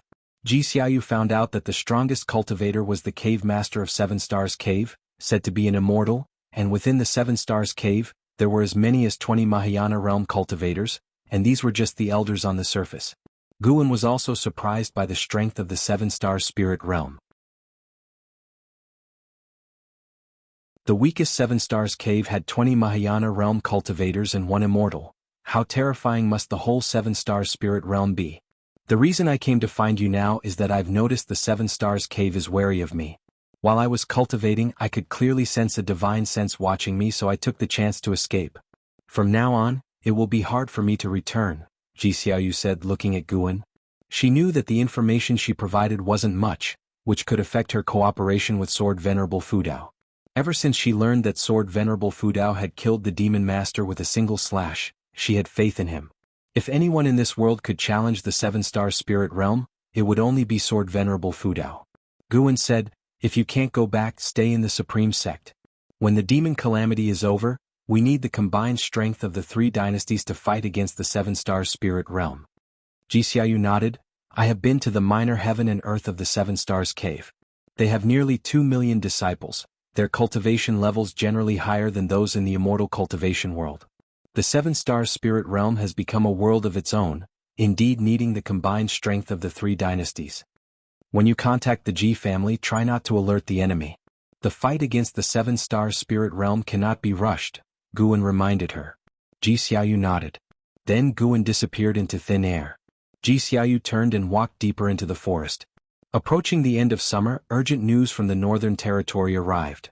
The immortal cultivation world ultimately failed to resist the onslaught of the demon calamity. The human race alliance was forced to retreat, and the Tianwei dynasty was similarly affected. The human race had to resort to scattered warfare. Though the Taizong dynasty was not impacted by the surge of demons, there were more and more demons within the dynasty, seemingly endless. The number of demons Guan killed each month kept increasing, and his lifespan had already surpassed 4 million years. Although it was still far from 100 million years, Guan was not fixated on the next lifespan ability. The threat from the 7-star spirit realm was too great. As soon as a wandering immortal appeared on the continent, he would break through immediately. Even if his lifespan accumulated to over 90 million years, he would still break through.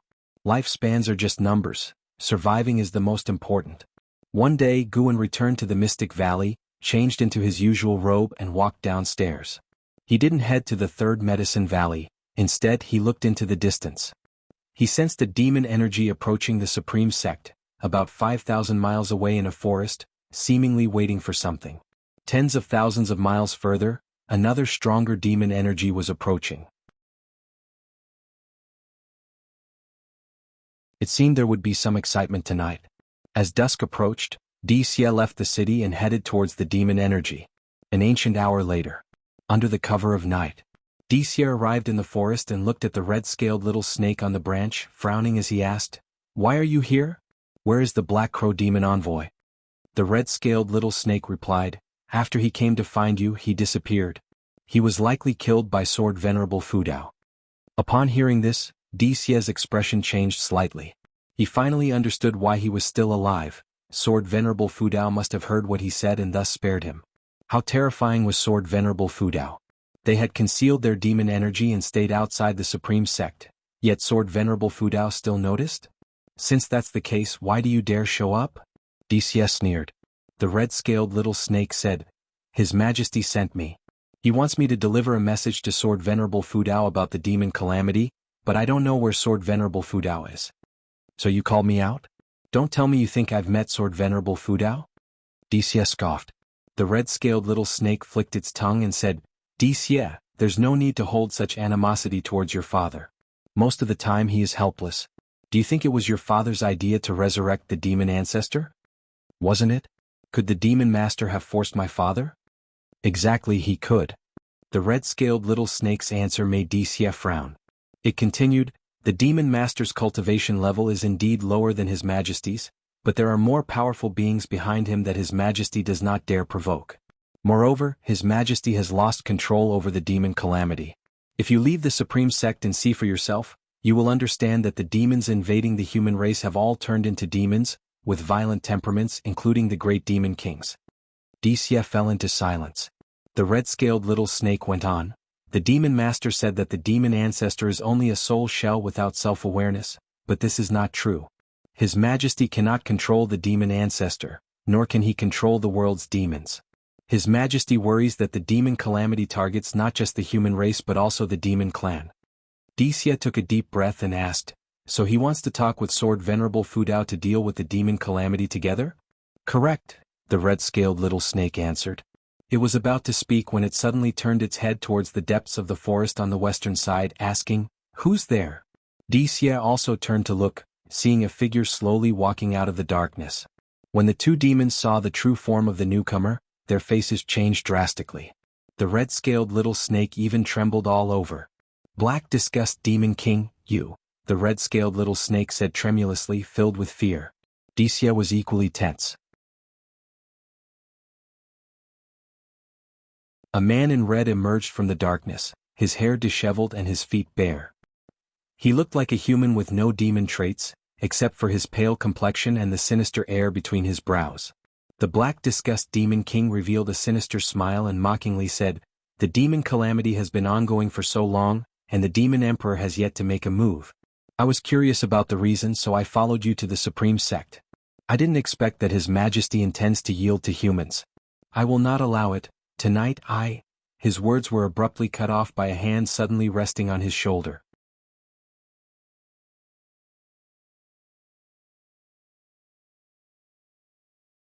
Chapter 182, Too Frightening.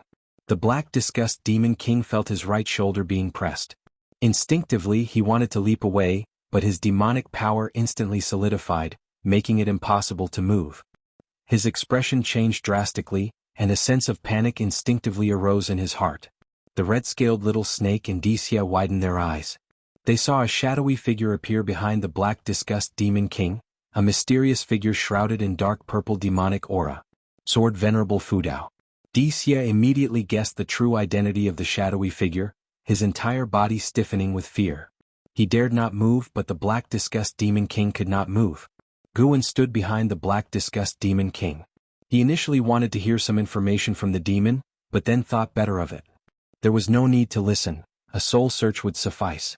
Confirming that the Black Disgust Demon King had animosity towards humans was enough. The Black Disgust Demon King tried his hardest but could not mobilize his demonic power or perform primordial spirit emergence. With his peripheral vision, he vaguely saw a figure and his fear reached its peak. Having lived for over 10,000 years, he had never been so terrified. Even when he lost to the Demon Emperor in the past, he had not been this scared. This was a fear of the unknown. The opponent suppressed him with one hand, shattering his understanding. He struggled to open his mouth to speak, but suddenly a terrifying divine sense invaded his mind, causing his eyes to instantly lose their luster. The red-scaled little snake quickly jumped down from the branch, crawling on the ground and trembling, saying, I mean no harm. Senior, please do not kill me. Dixie remained silent, knowing that Sword Venerable Fudao would not kill him, but the sudden appearance still scared him. This reminded him of the scene when the Demon Master was killed. What kind of cultivation level did Sword Venerable Fudao have? Even though the Black Disgust Demon King was not one of the 72 great demon kings, his cultivation was not much weaker than the Demon Master's. His domain was an area that Dixie's father, the Emperor's father, could not conquer. Seeing that sword Venerable Fudao did not respond, Disier and the red-scaled little snake could only wait. They dared not run. With the black disgust Demon King subdued, where could they run? As for attacking sword Venerable Fudao, that would be seeking death. So this is sword Venerable Fudao. The rumors are true, the red-scaled little snake thought in fear. It had heard that the demon master was killed by sword Venerable Fudao with one axe. Although it seemed absurd and exaggerated, the fact that sword Venerable Fudao could kill the demon master was enough to instill fear. When the demon emperor assigned it this task, it was nearly in despair. Along the way it had managed to adjust its mindset. That night it almost collapsed again. Too frightening. No, too terrifying for demons. This was scarier than meeting the demon ancestor. After all, the demon ancestor would not appear suddenly. The two demons waited for 2 ancient hours, with each second feeling like an eternity. At this moment, Guayan's right hand ignited with cyan flames, quickly enveloping the black disgust Demon King. Under the watchful eyes of both demons, the black disgust Demon King was reduced to ashes in an instant, without even leaving behind his soul. You have successfully taken 7,090 years of lifespan from the black disgust Demon King, Nirvana Realm 3rd Layer. Not bad. It was worth coming out. From the black disgust Demon King's memories, he was a renowned genius among the demon clan. He once overshadowed the demon emperor. Unfortunately, the demon emperor later had a great opportunity and surpassed him. If he had not come to the supreme sect, he could have lived for another 70,000 years. Was it not good to stay alive? Why cause trouble? Guan thought silently, his gaze turning to the red-scaled little snake. The black disgust Demon King's demon core was now in Guan's hand. He deposited it into his storage bag for future needs. Unfortunately, the black disgust Demon King did not carry a storage bag or storage ring. This guy was too arrogant, having not used a magic artifact for many years. The red-scaled little snake hurriedly said, "Senior, are you sword Venerable Fudao?" Although it had already guessed, it still had to ask because it concerned the task assigned by the demon emperor. Guan responded with a sound. The red-scaled little snake breathed a sigh of relief and continued, "His Majesty the demon emperor asked me to come, hoping to join forces with you to resist the entity behind the demon master and the demon ancestor. After the great demon calamity ends, the demon clan wishes to coexist peacefully with the human race. After all, this continent is vast, and there is no need for one race to be exterminated." "Who is behind the demon master?" Guan asked.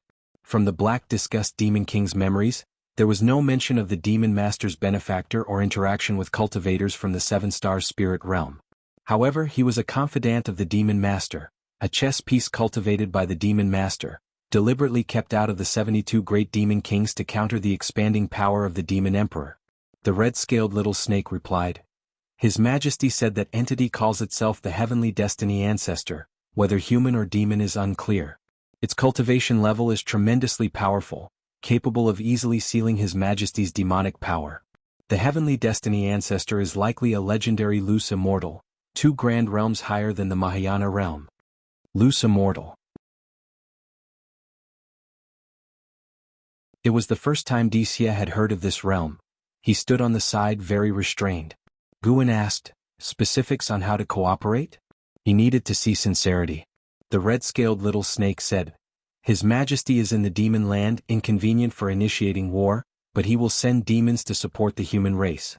These demons are secretly cultivated by him, and at the time they can fight as demon companions of the supreme sect, led by Dixia himself.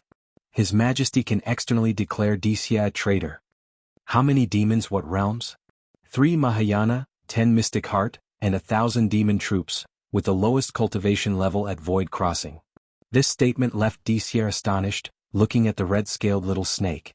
He did not realize how many great demons his father secretly cultivated. It seemed his father had long planned. Dixia's face showed a smile. It was the first time he acknowledged his father. Guan also felt the demon emperor's sincerity. This force indeed could assist the human race. Seeing that sword Venerable Fudao remained silent, the red-scaled little snake added, "Since ancient times, demons exterminated humans, humans exterminated demons over and over. Only the Holy Lands endured. His Majesty finds it odd and wishes to change the situation. To use a line from your Supreme Immortal Venerable's book, how can wrongs be righted if both seek revenge endlessly?" Guan turned and left a sentence. Let him take you to meet the elders of the supreme sect. He walked into the darkness as if he had never appeared. Thank you, Sword Venerable, for your kindness. In the future, when the continent is peaceful, the demon clan will remember your grace. The red-scaled little snake shouted excitedly, feeling thrilled. Wuxia bowed to Guan, his courtesy proper. For a long time, the red-scaled little snake sighed in relief, saying, Sword Venerable is really scary. That was the Black Disgust Demon King, and he died so easily without even a chance to resist. Wuxia's eyes showed determination, saying, just as you said, how can wrongs be righted if both seek revenge endlessly? In the end, the heavens are watching. Perhaps Sword Venerable Fudao is the savior who will change the continent's suffering. The red-scaled little snake nodded in agreement. The autumn scenery covered the mountains and rivers. Guan wandered in the third medicine valley, inspecting each garden area, with an Xan accompanying him. A month had passed since the night when the Black Disgust Demon King was killed. The Supreme Sect remained calm, but Guan noticed that on the edge of the Supreme Sect, a large number of disciples were building teleportation arrays with Wuxia among them. It was evident that the Supreme Sect was willing to cooperate with the Demon Clan. At this critical moment, the human race was constantly retreating, and the situation grew increasingly dire. The Supreme Sect planned to take a risk, counting on Sword Venerable Fudao. After a while, Guan stopped, giving an Xian a few instructions and then left alone. Watching Guan's back, an Xian blinked. She felt that her master's presence had become even more outstanding, giving her an indescribable feeling. It was this presence that made her increasingly cling to Guan. Seeing him appear, she wanted to be close. Even if they did not speak, she did not feel bored.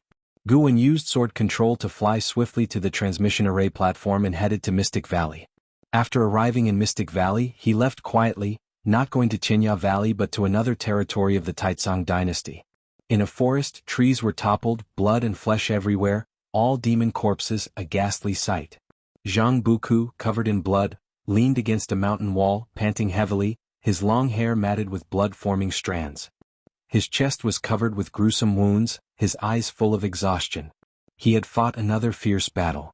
Since the great demon calamity erupted, he often encountered demons wanting to eat him. Even those evil spirits would attack him. Practically every 3 or 4 days he had to fight. Constantly wounded, constantly healing, narrowly escaping death, he was too tired. Many times he wanted to give up, but whenever he thought of Martial Uncle Gus' encouragement, he found strength, gritting his teeth to persevere. I wonder if Martial Uncle Gu is doing well. Now that there are more powerful demons rampant in the world, I hope he does not encounter danger. Zhang Buku looked at his bloody hands, thinking silently. He had no family left in the world, not even friends. He could only think of Martial Uncle Gu to divert his attention and lessen his pain. He did not notice that above him, a figure was watching him. It was Guan. Guan had hidden his presence, making it impossible for Zhang Buku to detect him with his level of Dao. Seeing Zhang Buku's injuries, Guan could not help but feel compassionate. Since their last parting, Guan occasionally used his divine sense to observe Zhang Buku. According to Guan's observation, Zhang Buku was kinder than most people in the world. He never bullied anyone or any demon. When encountering the weak, he would step forward, but few people or demons would accept him. Even if saved by him, they would part ways after a few days. Zhang Buku had always been seeking companions to alleviate his loneliness. No matter how many times he was injured, he never harbored resentment. The most despondent time for him was when he met Guan previously and wanted to commit suicide. With such a temperament and such experiences, Guan ultimately could not bear it and decided to help him. He performed the divine power of heaven and earth 9 transformations, transforming into a sparrow, descending in front of Zhang Buku. He chirped a few times, catching Zhang Buku's attention. Zhang Buku looked at it, a strange smile appearing on his face, saying, "Little sparrow, are you concerned about me?" Guan hopped forward and then turned back, chirping again. Zhang Buku did not respond, so Guan hopped forward again and turned back once more. This time Zhang Buku understood. He endured his pain and asked, "Do you want me to follow you?" The sparrow chirped again. Zhang Buku, seeing this, forced himself to stand up and limped after the sparrow. He left a long trail of blood, and as the sun shone on him, the blood began to glisten.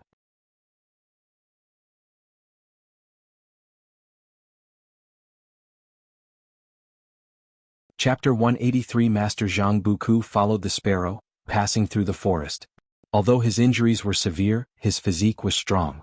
He had suffered such injuries before and only needed a month to recover. However, he hadn't rested for long before he began his journey again. The exhaustion rushed over him like a tide, testing his willpower. After walking several miles, he could hardly hold on and wanted to lay down for a sleep. The sparrows' chirping kept urging him forward, and he had no choice but to continue. Gradually, Zhang Buku's eyelids grew heavier and his steps became more sluggish. Guan did not help him, only kept urging him on. It was unclear how much time had passed. Finally, unable to endure any longer, Zhang Buku collapsed on the hillside and lost consciousness completely. Sunset and moonrise. A night passed. Zhang Buku's eyelids fluttered. His consciousness gradually returned and he slowly opened his eyes. The sunlight falling on him made him feel warm. At this moment, a few small birds were perched on his body. Sensing his movement, they all flew away. Zhang Buku opened his mouth, feeling his throat dry. He struggled to get up and looked around, but the sparrow that had led the way was nowhere in sight. His brow furrowed, and he prepared to go downhill to find a place to clean his wounds. He suddenly sensed a faint demonic energy he had never encountered before, inexplicably compelling him to approach. After hesitating for a moment, he took a step forward. He walked around the hillside to the other side and pushed aside the weeds in front of a rock wall to reveal a rather small cave entrance. He began to dig through the soil. After resting for a night, his strength had recovered considerably. An hour later he crawled into a tunnel. After crawling for a long time, he finally reached a spacious cave chamber. Upon landing, his gaze fell on a smooth round stone in front of him, upon which a bright red demon core, the size of a human head, was placed. Seeing the demon core, a greedy expression involuntarily appeared on Zhang Buku's face.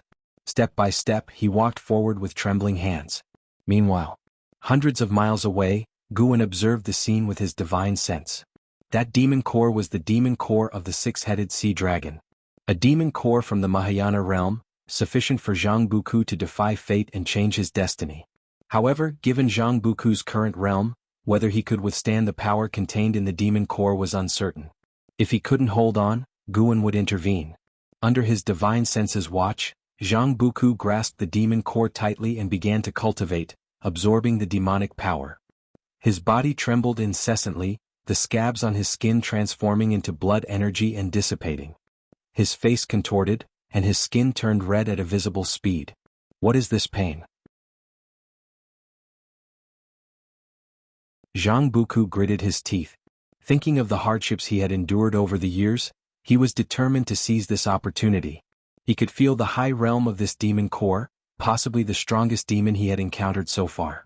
If he could obtain its demonic power, he would undoubtedly be reborn.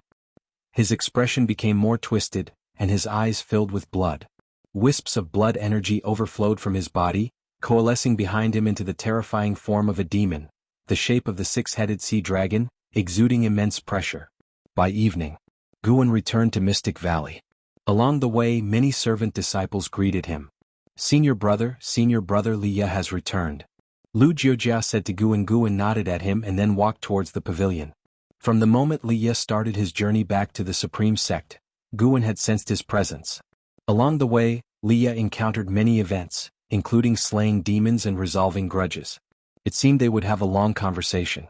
Upon going upstairs and entering the room, Guan saw Li Ye writing at the table.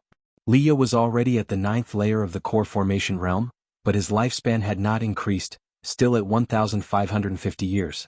Compared to Li Xiandao, he was not only less talented but also less fortunate. Fortunately, Li Ye was unaware of how powerful his father was and still carried himself with confidence. Guan closed the door and smiled, asking, "Senior brother Li, long time no see, what are you writing?" Li Ye looked up at him and said, "I'm writing a body cultivation method that can extend your lifespan for you." Guan was intrigued and walked over to see the cultivation technique Li Ye was writing. "How have you been these years?" Li Ye asked while writing. "Quite well, peaceful and at ease," Guan replied and then asked in return. Li Ye began to recount his experiences cultivating at Three Pure Ones Mountain. After arriving at Three Pure Ones Mountain, he discovered many members of the Li family living there. With the help of his family elders, he lived well and learned many spells. Especially his Taoist heart, which had become more solid than before. Now, when he performed swordsmanship, it carried Taoist intent, which, according to the accomplished cultivators at Three Pure Ones Mountain, was very rare. Even a genius like Sage Shen Miao hadn't mastered it. Guan could sense the Taoist intent within him, a power similar to sword intent but more advanced. With Taoist intent, Li Ya's perception of spiritual energy in nature became keener, and he might even be able to capture the rules of heaven and earth. It seemed he had indeed gained a lot. After talking about Three Pure Ones Mountain, he spoke of the events he encountered on his return journey. Li Ya also encountered many cultivators who took the opportunity of the demon calamity to commit evil acts, including cultivators from reputable sects, which made him very angry. Now I not only slay demons but also people. Although many tell me that in extraordinary times, these people are needed to resist demons, I don't listen. Li Ya said coldly. He then looked at Guan and asked, Junior brother, do you think I'm wrong? Guan replied, how could you be wrong? If these people were willing to resist demons, they wouldn't commit evil acts. By doing evil, they are a burden to the entire human race. I support you. Li Ya's face immediately broke into a smile, knowing his junior brother understood him. He continued to speak about his journey, and Guan listened attentively. Over the decades, Guan had made many friends, disciples, and even had romantic interests, but Li Ya still held a high position in his heart.